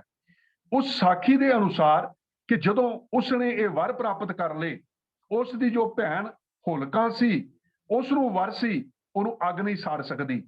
ਹੁਣ ਉਸਨੇ ਸਮਝਿਆ ਕਿ ਮੈਂ ਭਾਰਤ ਵਰਸ਼ ਤੇ ਜਿੱਥੇ ਵੀ ਬਾਦਸ਼ਾਹ ਸੀ ਇਹ ਕਿ ਭਾਈ ਮੈਂ ਹੁਣ ਬਾਦਸ਼ਾਹ ਹਾਂ, ਜਦੋਂ ਮੈਨੂੰ ਇਹ ਸਾਰੇ ਵਰ ਲੱਭ ਗਏ ਨੇ ਤਾਂ ਮੈਂ ਮਰ ਨਹੀਂ ਸਕਦਾ, ਕੋਈ ਸ਼ਕਤੀ ਮੈਨੂੰ ਮਾਰ ਨਹੀਂ ਸਕਦੀ। ਤਾਂ ਉਸਨੇ ਇੱਕਦਮ ਇੱਕ ਹੁਕਮ ਲਾਗੂ ਕਰ ਦਿੱਤਾ ਕਿ ਅੱਜ ਤੋਂ ਬਾਅਦ ਕੋਈ ਵੀ ਵਿਅਕਤੀ ਕਿਸੇ ਰੱਬੀ ਸ਼ਕਤੀ ਦੀ, ਰੱਬ ਦੀ ਪੂਜਾ ਨਹੀਂ ਕਰੇਗਾ। ਕੋਈ ਰੱਬ ਨਹੀਂ, ਜਲ ਦੇ ਅੰਦਰ, ਥਲ ਦੇ ਅੰਦਰ, ਹਰ ਪਾਸੇ ਹਰਨਾਕਸ਼ ਹੀ ਹਰਨਾਕਸ਼ ਹੈ। ਬਸ ਮੇਰੀ ਭਗਤੀ ਕਰਨੀ ਹੈ। ਤੇ ਲੋਕਾਂ ਨੇ ਜਲੇ ਹਰਨਾਕਸ਼ ਥਲੇ ਹਰਨਾਕਸ਼ ਜਪਣਾ ਜੋ ਸੀ ਉਹ ਸ਼ੁਰੂ ਕਰ ਦਿੱਤਾ। ਹੁਣ ਦੇਖਣ ਵਾਲੀ ਗੱਲ ਇਹ ਸੀ ਕਿ ਭਾਈ ਉਹ ਵਿਅਕਤੀ ਜਿਹੜਾ ਸ਼ਕਤੀ ਪ੍ਰਾਪਤ ਕਰਕੇ ਪਰਮਾਤਮਾ ਨੂੰ ਸਿੱਧਾ ਚੈਲੰਜ ਕਰ ਰਿਹਾ ਸੀ ਤੇ ਉਸਨੇ ਜ਼ੁਲਮ ਜੋ ਸੀ ਉਹ ਮਨੁੱਖਤਾ ਦੇ ਉੱਤੇ ਸ਼ੁਰੂ ਕਰ ਦਿੱਤਾ। ਤੇ ਉਸ ਅਕਾਲ ਪੁਰਖ ਪਰਮਾਤਮਾ ਨੇ ਹਰ ਜੁਗ ਜੁਗ ਭਗਤ ਉਪਾਇਆ, ਪੈਜ ਰੱਖਦਾ ਆਇਆ ਰਾਮ ਰਾਜੇ, ਹਰਨਾਕਸ਼ ਦੁਸ਼ਟ ਹਰ ਮਾਰਿਆ ਪ੍ਰਹਿਲਾਦ ਤਰਾਇਆ। ਇਹ ਸਾਖੀ ਜੋ ਗੁਰੂ ਗ੍ਰੰਥ ਸਾਹਿਬ ਜੀ ਦੇ ਅੰਦਰ ਇਹ ਜੋ ਹਵਾਲੇ ਆਉਂਦੇ ਨੇ, ਇਹ ਸਾਡੇ ਵਾਸਤੇ ਇੱਕ ਪ੍ਰਮਾਣ ਹੈ। ਸਾਡੀ ਜੋ ਹੈ ਪਿੱਠ ਥਾਪੜੀ ਜਾ ਰਹੀ ਹੈ ਕਿ ਗੁਰਸਿੱਖਾ, ਜ਼ੁਲਮ ਦੀ ਕਿਤਨੀ ਵੀ ਅੰਧੇਰੀ ਰਾਤ ਕਿਉਂ ਨਾ ਹੋਵੇ, ਜ਼ਾਲਮ ਕਿਤਨਾ ਵੀ ਤਕੜਾ ਤੇ ਬਲਵਾਨ ਕਿਉਂ ਨਾ ਹੋਵੇ, ਇੱਕ ਗੱਲ ਚੇਤੇ ਰੱਖੀ ਕਿ ਉਹ ਅਕਾਲ ਪੁਰਖ ਪ੍ਰਮਾਤਮਾ ਆਪਣੇ ਭਗਤਾਂ ਦੀ ਹਮੇਸ਼ਾ ਰਾਖੀ ਕਰਦਾ। ਹੁਣ ਹਰਨਾਕਸ਼ ਨੇ ਜਦੋਂ ਇਹ ਐਲਾਨ ਕਰ ਦਿੱਤਾ ਕਿ ਹੁਣ ਹਰ ਪਾਸੇ ਹਰਨਾਕਸ਼ ਹੀ ਹਰਨਾਕਸ਼ ਜਪਿਆ ਜਾਵੇ, ਸਾਰੇ ਅਹਿਲਕਾਰ ਜਪਣ ਲਗੇ, ਸਾਰੀ ਜਨਤਾ ਜਪਣ ਲਗੀ, ਤਾਂ ਉਸ ਅਕਾਲ ਪੁਰਖ ਪ੍ਰਮਾਤਮਾ ਨੇ ਇਸ ਸਾਖੀ ਮੁਤਾਬਕ ਉਹਦੇ ਘਰ ਦੇ ਅੰਦਰ ਇੱਕ ਬਾਲਕ ਨੂੰ ਜਨਮ ਦਿੱਤਾ ਜਿਹਦਾ ਨਾਮ ਪ੍ਰਹਿਲਾਦ ਸੀ। ਉਸਨੇ ਹਰਨਾਕਸ਼ ਦੀ ਥਾਂ ਦੇ ਉੱਤੇ ਪਰਮਾਤਮਾ ਦਾ ਸਿਮਰਨ ਸ਼ੁਰੂ ਕਰ ਦਿੱਤਾ, ਪਰਮਾਤਮਾ ਦੀ ਬੰਦਗੀ ਸ਼ੁਰੂ ਕਰ ਦਿੱਤੀ। ਹਰਨਾਕਸ਼ ਨੂੰ ਗੁੱਸਾ ਆਇਆ, ਉਸਨੇ ਇਸ ਬਾਲਕ ਨੂੰ ਜੋ ਸੀ ਉਹ ਭੇਜਣ ਦੇ ਪੜਨ ਦੇ ਵਾਸਤੇ ਕਿਸੇ ਦੋ ਉਸਤਾਦ ਸਨ ਉਹਨਾਂ ਕੋਲ ਭੇਜ ਦਿੱਤਾ। ਗੁਰਬਾਣੀ ਦੇ ਅੰਦਰ ਇਹ ਸ਼ਬਦ ਦਰਜ ਨੇ ਜਿਹਦੇ ਅੰਦਰ ਭਗਤ ਜੀ ਦੇ ਨਾਲ ਕਿਤਨਾ ਜੋ ਸੀ ਅਤ ਦੇ ਤਸੀਹੇ ਦਿੱਤੇ ਗਏ, ਉਹ ਇੱਕ ਸਤਿਗੁਰੂ ਪਾਤਸ਼ਾਹ ਤੀਜੇ ਪਾਤਸ਼ਾਹ ਨੇ ਪੂਰਾ ਵਰਣਨ ਕੀਤਾ ਹੈ। ਤੇ ਫਿਰ ਭਗਤ ਨਾਮਦੇਵ ਜੀ ਨੇ ਵੀ ਇਸ ਸ਼ਬਦ ਦੇ ਰਾਹੀਂ ਇਸ ਸਾਖੀ ਦੀ ਸਾਰਾ ਉਹ ਜਿਤਨਾ ਤਸ਼ੱਦਦ ਭਗਤ ਜੀ ਦੇ ਨਾਲ ਕੀਤਾ ਗਿਆ ਉਹ ਸਾਰੇ ਦਾ ਸਾਰਾ ਜੋ ਸੀ ਉਹ ਵਰਣਨ ਕੀਤਾ ਹੈ। ਭਗਤ ਨਾਮਦੇਵ ਜੀ ਦਾ ਸ਼ਬਦ ਹੈ ਭੈਰੋ ਰਾਗ ਦੇ ਅੰਦਰ ਪੰਨਾ 1165 ਦੇ ਉੱਤੇ, ਸੰਡਾ ਮਰਕਾ ਜਾਏ ਪੁਕਾਰੇ ਪੜੈ ਨਹੀਂ ਹਮ ਹੀ ਪਛਾਰੇ, ਰਾਮ ਕਹੈ ਕਰ ਤਾਲ ਬਜਾਵੇ ਚਟਿਆ ਸਭੈ ਬਿਗਾਰੇ। ਪਿਤਾ ਨੇ ਡਿਊਟੀ ਲਾ ਦਿੱਤੀ ਭਈ ਇਹਨੂੰ ਪੜਾਓ, ਇਹਨੂੰ ਸਮਝਾਓ ਕਿ ਇਹ ਹਰਨਾਕਸ਼ ਹਰਨਾਕਸ਼ ਜਪੇ, ਲੇਕਿਨ ਉਹ ਸੰਡਾ ਤੇ ਅਮਰਕਾ ਜਾਂ ਮਰਕਾ ਜੋ ਹੈ ਗੁਰਬਾਣੀ ਦੇ ਅੰਦਰ ਨਾਮ ਮਰਕਾ ਆਇਆ ਹੈ, ਕੋਈ ਥਾਵਾਂ ਦੇ ਉੱਤੇ ਅਮਰਕਾ ਲੱਭਦਾ ਹੈ। ਇਹ ਜੋ ਉਸਤਾਦ ਸਨ ਇਹ ਜਾ ਕੇ ਵਾਪਸ ਰਾਜੇ ਦੇ ਕੋਲ ਪੇਸ਼ ਹੋ ਗਏ, ਕਹਿਣ ਲੱਗੇ ਨਹੀਂ ਇਹ ਜਿਹੜਾ ਤੁਹਾਡਾ ਬੱਚਾ ਹੈ ਇਹ ਸਾਡੇ ਤੋਂ ਨਹੀਂ ਪੜ ਸਕਦਾ, ਅਸੀਂ ਹਾਰ ਗਏ ਹਾਂ। ਇਹ ਤਾਂ ਅਸੀਂ ਇਹਨੂੰ ਜਲੇ ਹਰਨਾਕਸ਼ ਥਲੇ ਹਰਨਾਕਸ਼ ਪੜਾਉਂਦੇ ਆ, ਇਹ ਜਲੇ ਹਰੀ ਥਲੇ ਹਰੀ ਪੜ ਰਿਹਾ, ਕੇਵਲ ਆਪ ਹੀ ਨਹੀਂ ਪੜ ਰਿਹਾ, ਰਾਮ ਕਰੈ ਕਰਤਾਲ ਬਜਾਵੇ, ਤਾੜੀਆਂ ਬਜਾ ਬਜਾ ਕੇ ਰਾਮ ਰਾਮ ਕਰੀ ਜਾ ਰਿਹਾ ਹੈ। ਚਟਿਆ ਸਭੈ ਵਿਗਾਰੇ, ਆਪਣੇ ਨਾਲ ਦੇ ਸਾਥੀਆਂ ਨੂੰ ਵਿਗਾੜ ਕੇ ਬਹਿ ਗਿਆ। ਰਾਮ ਨਾਮ ਜਪਬੋ ਕਰੈ ਹਿਰਦੈ ਹਰਿ ਜੀ ਕੋ ਸਿਮਰਨ ਧਰੈ, ਫਿਰ ਬਸੁਦਾ ਬਸ ਕੀਣੀ ਸਭ ਰਾਜੇ ਬਿਨਤੀ ਕਰੈ ਪਟ ਰਾਣੀ। ਜਦੋਂ ਰਾਜੇ ਦੇ ਕੋਲ ਸ਼ਿਕਾਇਤ ਹੋ ਗਈ ਉਸਨੇ ਆਪਣੀ ਰਾਣੀ ਨੂੰ ਬੁਲਾਇਆ, ਭਾਈ ਪੁੱਤਰ ਨੂੰ ਸਮਝਾ ਕਿ ਮੇਰੀ ਕੋਈ ਹੁਕਮ ਅਦੂਲੀ ਨਹੀਂ ਕਰਦਾ, ਇਹ ਕਿਉਂ ਮੇਰੀ ਹੁਕਮ ਅਦੂਲੀ ਕਰ ਰਿਹਾ, ਮਾਰ ਦਿੱਤਾ ਜਾਵੇਗਾ। ਤੇ ਮਾਂ ਜਾ ਕੇ ਉਹ ਜੋ ਹੈ ਬੇਨਤੀ ਕਰ ਰਹੀ ਹੈ ਵੱਡੀ ਰਾਣੀ, ਵਸੁਦਾ ਬਸ ਕੀਣੀ ਸਭ ਰਾਜੇ ਬਿਨਤੀ ਕਰੈ ਪਟਰਾਣੀ ਆ, ਮੇਰੇ ਪੁੱਤਰ ਸਾਰੀ ਧਰਤੀ ਨੇ ਆਪਣੇ ਵਾਸ ਚ ਕਰ ਲਈ ਹੈ, ਹਰ ਬੰਦਾ ਜਲੇ ਹਰਨਾਕਸ਼ ਥਲੇ ਹਰਨਾਕਸ਼ ਜਪ ਰਿਹਾ ਹੈ, ਤੂੰ ਕੀ ਕਰ ਰਿਹਾ ਹੈ, ਤੂੰ ਛੱਡ ਪਰਮਾਤਮਾ ਨੂੰ, ਤੂੰ ਵੀ ਜਲੇ ਹਰਨਾਕਸ਼ ਥਲੇ ਹਰਨਾਕਸ਼ ਕਰ। ਪੂਤ ਪ੍ਰਹਿਲਾਦ ਕਿਆ ਨਹੀਂ ਮਾਨੈ ਤਿਨ ਤੋਂ ਉਹ ਰਹਿ ਠਾਣੀ, ਉਹ ਹੁਣ ਮੰਨ ਹੀ ਨਹੀਂ ਰਿਹਾ। ਉਹ ਭਗਤ ਪੁੱਤਰ ਜੋ ਸੀ ਪ੍ਰਹਿਲਾਦ ਆਪਣੀ ਮਾਂ ਦੀ ਗੱਲ ਨੂੰ ਨਹੀਂ ਮੰਨ ਰਿਹਾ, ਉਸਦੇ ਮਨ ਦੇ ਅੰਦਰ ਕੇਵਲ ਤੇ ਕੇਵਲ ਬੰਦਗੀ ਹੈ। ਦੁਸ਼ਟ ਸਭਾ ਮਿਲ ਮੰਤਰ ਉਪਾਇਆ ਕਰਸੇ ਔਦ ਕਨੇਰੀ, ਸਿਰ ਤਰ ਜਲ ਜਵਾਲਾ ਪੈ ਰਾਖਿਓ ਰਾਜਾ ਰਾਮ ਮਾਇਆ ਫੇਰ। ਹੁਣ ਇਹ ਜਿਹੜੀ ਦੁਸ਼ਟ ਸਭਾ ਸੀ ਇਕੱਠੀ ਹੋ ਗਈ, ਧਰਮ ਕੁਚਲ ਦੇਾਂਗੇ, ਧਰਮ ਨੂੰ ਸਾੜ ਦੇਣਾ, ਧਰਮ ਨੂੰ ਮਾਰ ਦੇਣਾ, ਧਰਮ ਨੂੰ ਡੋਬ ਦੇਣਾ। ਤੇ ਇਹਨਾਂ ਨੇ ਕੀਤਾ ਕਿ ਪਹਾੜ ਤੋਂ ਸੁੱਟਿਆ, ਅੱਗ ਦੇ ਵਿੱਚ ਸਾੜਨ ਦਾ ਯਤਨ ਕੀਤਾ, ਜੋ ਸੀ ਪਾਣੀ ਵਿੱਚ ਡੋਬਣ ਦਾ ਯਤਨ ਕੀਤਾ, ਰੁੱਖ ਤੋਂ ਸੁੱਟਿਆ। ਸਤਿਗੁਰੂ ਪਾਤਸ਼ਾਹ ਕਹਿੰਦੇ ਨੇ ਕਿ ਹਰ ਥਾਂ ਦੇ ਉੱਤੇ ਭਗਤ ਜੀ ਜੋ ਰਾਖੀ ਸੀ ਉਹ ਅਕਾਲ ਪੁਰਖ ਕਰ ਰਿਹਾ ਹੈ। ਕਾੜ ਖੜਗ ਕਾਲ ਪੈ ਕੋਪਿਓ ਮੋਏ ਬਤਾਵੋ ਜੋ ਤੋਏ ਰੱਖੈ। ਉਸ ਪਿਤਾ ਨੇ ਅੰਦਰੋਂ ਡਰਿਆ ਹੋਇਆ ਹੈ ਭਈ ਇਹ ਬਚ ਕਿਉਂ ਰਿਹਾ ਹੈ। ਤੇ ਫਿਰ ਹੱਥ ਦੇ ਵਿੱਚ ਖੜਗ ਭਰ ਕਰਕੇ ਉਸਨੇ ਆਵਾਜ਼ ਦਿੱਤੀ, ਕਹਿ ਲਗੇ ਦੇਖ ਹੁਣ ਦੱਸ ਤੈਨੂੰ ਕੌਣ ਬਚਾਉਣ ਵਾਲਾ ਹੈ। ਪੀਰ ਪੀਤਾੰਬਰ ਤ੍ਰਿਪਵਨ ਧਣੀ ਥੰਬ ਮਾਏ ਹਰ ਭਾਖੈ, ਹਰ ਨਾਖਸ਼ ਜਿਨ ਨਖੈ ਬਿਦਾਰਿਓ, ਸੁਰ ਨਰ ਕੀਏ ਸਨਾਥਾ ਕਹਿ ਨਾਮ ਦਿਓ, ਹਮ ਨਰ ਹਰ ਧਿਆਵੇਂ ਰਾਮ ਅਬੈ ਪਦ ਦਾਤਾ। ਭਗਤ ਨਾਮਦੇਵ ਜੀ ਕਹਿੰਦੇ ਨੇ ਕਿ ਉਸ ਵੇਲੇ ਉਹ ਅਕਾਲ ਪੁਰਖ ਪ੍ਰਮਾਤਮਾ ਪ੍ਰਗਟ ਹੁੰਦਾ ਹੈ। ਹੁਣ ਇਤਨੇ ਉਹਦੇ ਉੱਤੇ ਤਸ਼ੱਦਦ ਕੀਤੇ ਜਾ ਰਹੇ ਨੇ। ਫਿਰ ਸਤਿਗੁਰੂ ਤੀਜੇ ਪਾਤਸ਼ਾਹ ਬਖਸ਼ਿਸ਼ ਕਰਦੇ ਨੇ ਉਸ ਅਕਾਲ ਪੁਰਖ ਦੇ ਕਿ ਭਈ ਉਹ ਭਗਤਾਂ ਦੀ ਰੱਖਦਾ ਕਿਵੇਂ ਹੈ, ਉਹ ਕਰਤਾ ਹੈ, ਉਹ ਕਿੰਨੀ ਤਾਕਤ ਦਾ ਮਾਲਕ ਹੈ। ਸ਼ਬਦ ਹੈ 1154 ਪੰਨਾਂ ਦੇ ਉੱਤੇ ਭੈਰੋ ਰਾਗ ਦੇ ਅੰਦਰ, ਤਿਨ ਕਰਤਾ ਇੱਕ ਚਲਤ ਉਪਾਇਆ ਅਨਹਦ ਬਾਨੀ ਸ਼ਬਦ ਸੁਣਾਇਆ। ਇਹਦੇ ਅੰਦਰ ਸਤਿਗੁਰੂ ਫਿਰ ਅੱਗੇ ਜਾ ਕੇ ਬਖਸ਼ਿਸ਼ ਕਰਦੇ ਨੇ, ਪਿਤਾ ਪ੍ਰਹਿਲਾਦ ਪੜਨ ਪਠਾਇਆ, ਲੈ ਪਾਟੀ ਪਾਂਦੇ ਕਹਿ ਆਇਆ, ਨਾਮ ਬਿਨਾ ਨੇ ਪੜੋ ਆਚਾਰ, ਮੇਰੀ ਪਟਿਆ ਲਿਖ ਦਿਓ ਗੋਬਿੰਦ ਮੁਰਾਰ। ਕਹਿੰਦੇ ਕਿ ਪਿਤਾ ਨੇ ਜਦੋਂ ਛੱਡਿਆ ਤੇ ਜਦੋਂ ਆਇਆ ਪੜਨ ਵਾਸਤੇ, ਕਹਿੰਦਾ ਮੇਰੀ ਪੱਟੀ ਦੇ ਉੱਤੇ ਹੋਰ ਕੁਝ ਨਾ ਲਿਖਿਓ, ਮੈਂ ਜਲ ਹਰਨਾਕਸ਼ ਤੇ ਥਲ ਹਰਨਾਕਸ਼ ਪੜਨ ਵਾਲਿਆਂ ਚੋਂ ਨਹੀਂ, ਮੇਰੀ ਪੱਟੀ ਦੇ ਉੱਤੇ ਕੇਵਲ ਤੇ ਕੇਵਲ ਉਸ ਅਕਾਲ ਪੁਰਖ ਗੋਬਿੰਦ ਦਾ ਨਾਮ ਲਿਖੋ। ਪੂਤ ਪ੍ਰਹਿਲਾਦ ਸਿਉ ਕਿਆ ਮਾਏ, ਪਰ ਬਿਰਤ ਨਾ ਪੜੋ ਰਹੀ ਸਮਝਾਏ। ਐ ਮੇਰੇ ਪੁੱਤਰ ਮਾਂ ਸਮਝਾ ਰਹੀ ਹੈ ਕਿ ਤੂੰ ਜਿਹੜਾ ਹੈ ਜੋ ਤੂੰ ਪੜ ਰਿਹਾ ਹੈ ਇਸ ਨੂੰ ਛੱਡ। ਨਿਰਭਉ ਦਾਤਾ ਹਰ ਜਿਉ ਮੇਰੇ ਨਾਲ, ਜੋ ਹਰ ਛੋਡੋ ਤੋ ਕੁਲ ਲਾਗੇਗਾ। ਭਗਤ ਜੀ ਕਹਿੰਦੇ ਨੇ ਭਾਈ ਉਹ ਅਕਾਲ ਪੁਰਖ ਪ੍ਰਮਾਤਮਾ ਮੇਰੇ ਨਾਲ ਹੈ, ਨਿਰਭਉ ਹੈ, ਉਹ ਭਗਤਾਂ ਦੀ ਰੱਖਣ ਵਾਲਾ ਹੈ। ਜੇ ਕਦੇ ਮੈਂ ਉਸ ਦੇ ਨਾਮ ਨੂੰ ਛੱਡਦਾ ਕੁਲ ਨੂੰ ਗਾਲ ਲੱਗਦੀ ਹੈ। ਪ੍ਰਹਿਲਾਦ ਸਭ ਚਾਟੜੇ ਵਿਗਾਰੇ, ਹਮਰਾ ਕਿਆ ਨਾ ਸੁਣੈ ਆਪਣੇ ਕਾਰਜ ਸਵਾਰੇ। ਤੇ ਫਿਰ ਸ਼ਿਕਾਇਤਾਂ ਹੋ ਰਹੀਆਂ ਨੇ ਕਿ ਪ੍ਰਹਿਲਾਦ ਜੋ ਹੈ ਇਹ ਸਾਰੇ ਸੰਗੀ ਸਾਥੀਆਂ ਨੂੰ ਵਿਗਾੜ ਗਿਆ ਹੈ। ਸੰਡਾ ਮਰਕੈ ਕੀ ਪੁਕਾਰ, ਸਭੇ ਦੈਤ ਰਹੇ ਚਖਮਾਰ, ਭਗਤ ਜਨਾ ਕੀ ਪਤ ਰਾਖੈ ਸੋਈ, ਕੀਤੇ ਕਹਿ ਕਈਐ ਕਿਆ ਹੋਈ। ਸੰਡਾ ਮਰਕਾ ਉਹ ਕੁਰਲਾਈ ਜਾ ਰਹੇ ਨੇ। ਕਹਿੰਦੇ ਨੇ ਮੇਰੇ ਸਾਰੇ ਦੂਤ ਆਪਣਾ ਜ਼ੋਰ ਲਾ ਚੁੱਕੇ ਨੇ, ਇਹ ਮੰਨਦਾ ਹੀ ਨਹੀਂ। ਤੇ ਗੁਰੂ ਪਾਤਸ਼ਾਹ ਕਹਿੰਦੇ ਨੇ ਕਿ ਭਾਈ ਉਸ ਕਰਤੇ ਦੇ ਕਿਸੇ ਕੀਤੇ ਦੇ ਹੱਥ ਵਿੱਚ ਕੀ ਤਾਕਤ ਹੈ ਕਿ ਉਸ ਕਰਤੇ ਦੇ ਸਿਧਾਂਤਾਂ ਨੂੰ ਬਦਲੀ ਕਰ ਜਾਵੇ, ਉਹਦੇ ਭਗਤ ਦਾ ਕੁਝ ਵਿਗਾੜ ਦੇਵੇ। ਤੇ ਸਤਿਗੁਰੂ ਪਾਤਸ਼ਾਹ ਫਿਰ ਬਖਸ਼ਿਸ਼ ਕਰਦੇ ਨੇ ਕਿ ਹਾਲਤ ਇਹ ਹੋ ਗਈ, ਪੁੱਤਰ ਪ੍ਰਹਿਲਾਦ ਸਿਉ ਵਾਦ ਰਚਾਇਆ, ਅੰਧਾ ਨਾ ਬੁਝੈ ਕਾਲ ਨੇੜੇ ਆਇਆ, ਪ੍ਰਹਿਲਾਦ ਕੋਠੇ ਵਿੱਚ ਰਾਖਿਆ, ਬਾਹਰ ਦੀਆ ਤਾਲਾ, ਨਿਰਭਉ ਬਾਲਕ ਮੂਲ ਨਾ ਡਰਈ, ਮੇਰੇ ਅੰਤਰ ਗੁਰ ਗੋਪਾਲਾ। ਪਾਤਸ਼ਾਹ ਕਹਿੰਦੇ ਨੇ ਭਾਈ ਉਹ ਜੋ ਪੁੱਤਰ ਸੀ ਉਸਨੂੰ ਅੰਦਰ ਬੰਦ ਕਰਕੇ ਕੋਠੀ ਦੇ ਵਿੱਚ ਫਿਰ ਬਾਹਰੋਂ ਤਾਲਾ ਮਾਰ ਦਿੱਤਾ ਗਿਆ ਕਿਤੇ ਡਰ ਜਾਵੇਗਾ। ਪਰ ਸਤਿਗੁਰੂ ਪਾਤਸ਼ਾਹ ਕਹਿੰਦੇ ਜਿਹਦੇ ਅੰਦਰ ਨਿਰੰਕਾਰ ਵਸਦਾ ਹੈ, ਨਿਰਭਉ ਜਪੈ ਸਗਲ ਭਉ ਮਿਟੈ, ਇਹ ਅਵਸਥਾ ਹੈ ਉਸ ਦੀ ਕਿ ਜਿਹਦੇ ਅੰਦਰ ਨਿਰੰਕਾਰ ਹੈ, ਨਿਰਭਉ ਨੂੰ ਜਿਸਨੇ ਜਪ ਲਿਆ ਉਹਦੇ ਸਾਰੇ ਜੋ ਡਰ ਨੇ ਉਹ ਦੂਰ ਹੋ ਜਾਂਦੇ ਨੇ। ਤੇ ਸਤਿਗੁਰੂ ਪਾਤਸ਼ਾਹ ਕਹਿੰਦੇ ਨੇ ਪਿਤਾ ਪ੍ਰਹਿਲਾਦ ਸਿਉ ਗੁਰਜ ਉਠਾਈ, ਕਹਾਂ ਤੁਮਾਰਾ ਜਗਦੀਸ਼ ਗੁਸਾਈ। ਕਹਿੰਦੇ ਉਸਨੇ ਗੁਰਜ ਚੁੱਕ ਲਈ, ਦੇਖਦਾ ਤੇਰਾ ਜਗਦੀਸ਼ ਗੁਸਾਈ ਕਿੱਥੇ ਹੈ, ਤੈਨੂੰ ਮਾਰ ਦਿਆਂਗਾ ਇਸ ਗੁਰਜ ਦੇ ਨਾਲ। ਤੇ ਸਤਿਗੁਰੂ ਪਾਤਸ਼ਾਹ ਬਖਸ਼ਿਸ਼ ਕਰਦੇ ਨੇ ਥੰਮ ਉਪਾੜ ਹਰ ਆਪ ਦਿਖਾਇਆ, ਅਹੰਕਾਰੀ ਦੈਨ ਮਾਰ ਪਚਾਇਆ, ਕਿ ਉਸ ਵੇਲੇ ਥੰਮ ਦੇ ਵਿੱਚੋਂ ਉਹ ਅਕਾਲ ਪੁਰਖ ਪ੍ਰਗਟ ਹੁੰਦਾ ਹੈ। ਹੁਣ ਇਹ ਸਾਖੀ, ਇਹ ਸਤਿਗੁਰੂ ਪਾਤਸ਼ਾਹ ਨੇ ਜੋ ਸ਼ਬਦ ਦਰਜ ਕੀਤੇ ਨੇ ਇਹ ਸਾਨੂੰ ਗਿਆਨ ਦੇ ਰਹੇ ਸਨ। ਇੱਥੇ ਦੀ ਮਨੁੱਖਤਾ ਨੂੰ ਗਿਆਨ ਦਿੱਤਾ ਜਾ ਰਿਹਾ ਸੀ ਕਿ ਭਾਈ ਤੁਸੀਂ ਜ਼ਾਲਮ ਦਾ ਸਾਥੀ ਨਾ ਬਣ ਜਾਓ, ਜ਼ੁਲਮ ਦੇ ਨਾਲ ਖੜੇ ਨਾ ਹੋ ਜਾਓ, ਸਗੋਂ ਜ਼ੁਲਮ ਦੇ ਸਾਹਮਣੇ ਡਟ ਕੇ ਖਲੋ ਜਾਓ, ਉਸ ਦਾ ਮੁਕਾਬਲਾ ਕਰੋ, ਮਨੁੱਖਤਾ ਦੀ ਬਾਹ ਪਕੜੋ। ਲੇਕਿਨ ਕੋਈ ਪਕੜਨ ਵਾਲਾ ਨਹੀਂ ਸੀ। ਤੇ ਉਹ ਜੋ ਹਰਨਾਕਸ਼ ਦੀ ਸਾਖੀ ਹੈ ਦੱਸਦੀ ਹੈ ਕਿ ਆਖਰ ਪਿਤਾ ਨੇ ਸਾਰੇ ਜੋ ਸੀ ਹਰਵੇ ਇਸਤੇਮਾਲ ਕਰਕੇ ਆਪਣੀ ਜੋ ਭੈਣ ਜਿਹਨੂੰ ਇਹ ਦੱਸਿਆ ਗਿਆ ਸੀ ਕਿ ਉਹਨੂੰ ਅੱਗ ਦੇ ਵਿੱਚੋਂ ਸੜਨ ਦੇ ਕਾਰਨ ਕਿ ਸੜ ਨਹੀਂ ਸਕਦੀ, ਵਰ ਲੱਭਾ ਹੈ, ਕੋਈ ਕਹਿੰਦੇ ਨੇ ਉਹਦੇ ਕੋਲ ਕੋਈ ਦੁਸ਼ਾਲਾ ਸੀ, ਉਹ ਆਪਣੇ ਉੱਤੇ ਓੜ ਲਵੇ, ਅੱਗ ਨਹੀਂ ਸੀ ਸਾੜ ਸਕਦੀ। ਆਖਰ ਪਿਤਾ ਜ਼ਾਲਮ ਨੇ ਪ੍ਰਹਿਲਾਦ ਨੂੰ ਉਹਦੀ ਗੋਦੀ 'ਚ ਬਿਠਾ ਕੇ ਅੱਗ ਦੇ ਵਿੱਚ ਸਾੜਨ ਦਾ ਯਤਨ ਕੀਤਾ। ਤੇ ਕਹਿੰਦੇ ਨੇ ਫਿਰ ਹੋਇਆ ਇਹ ਕਿ ਹੋਲਕਾਂ ਸੜ ਗਈ, ਪ੍ਰਹਿਲਾਦ ਬਚ ਗਿਆ।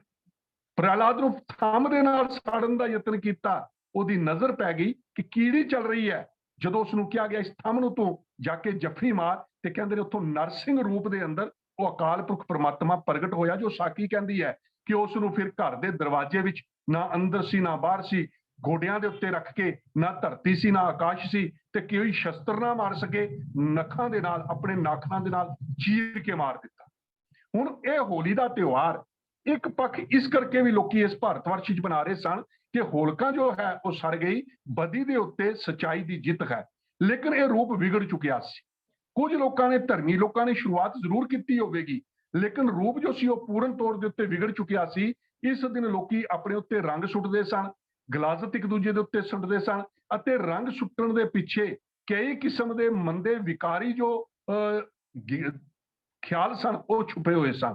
ਅਤੇ ਫਿਰ ਚੰਗਾ ਭਲਾ ਮਨੁੱਖ ਜੋ ਸੀ ਉਹ ਭੂਤ ਬਣ ਕੇ ਥਾਂ ਥਾਂ ਦੇ ਉੱਤੇ ਫਿਰ ਰਿਹਾ ਸੀ।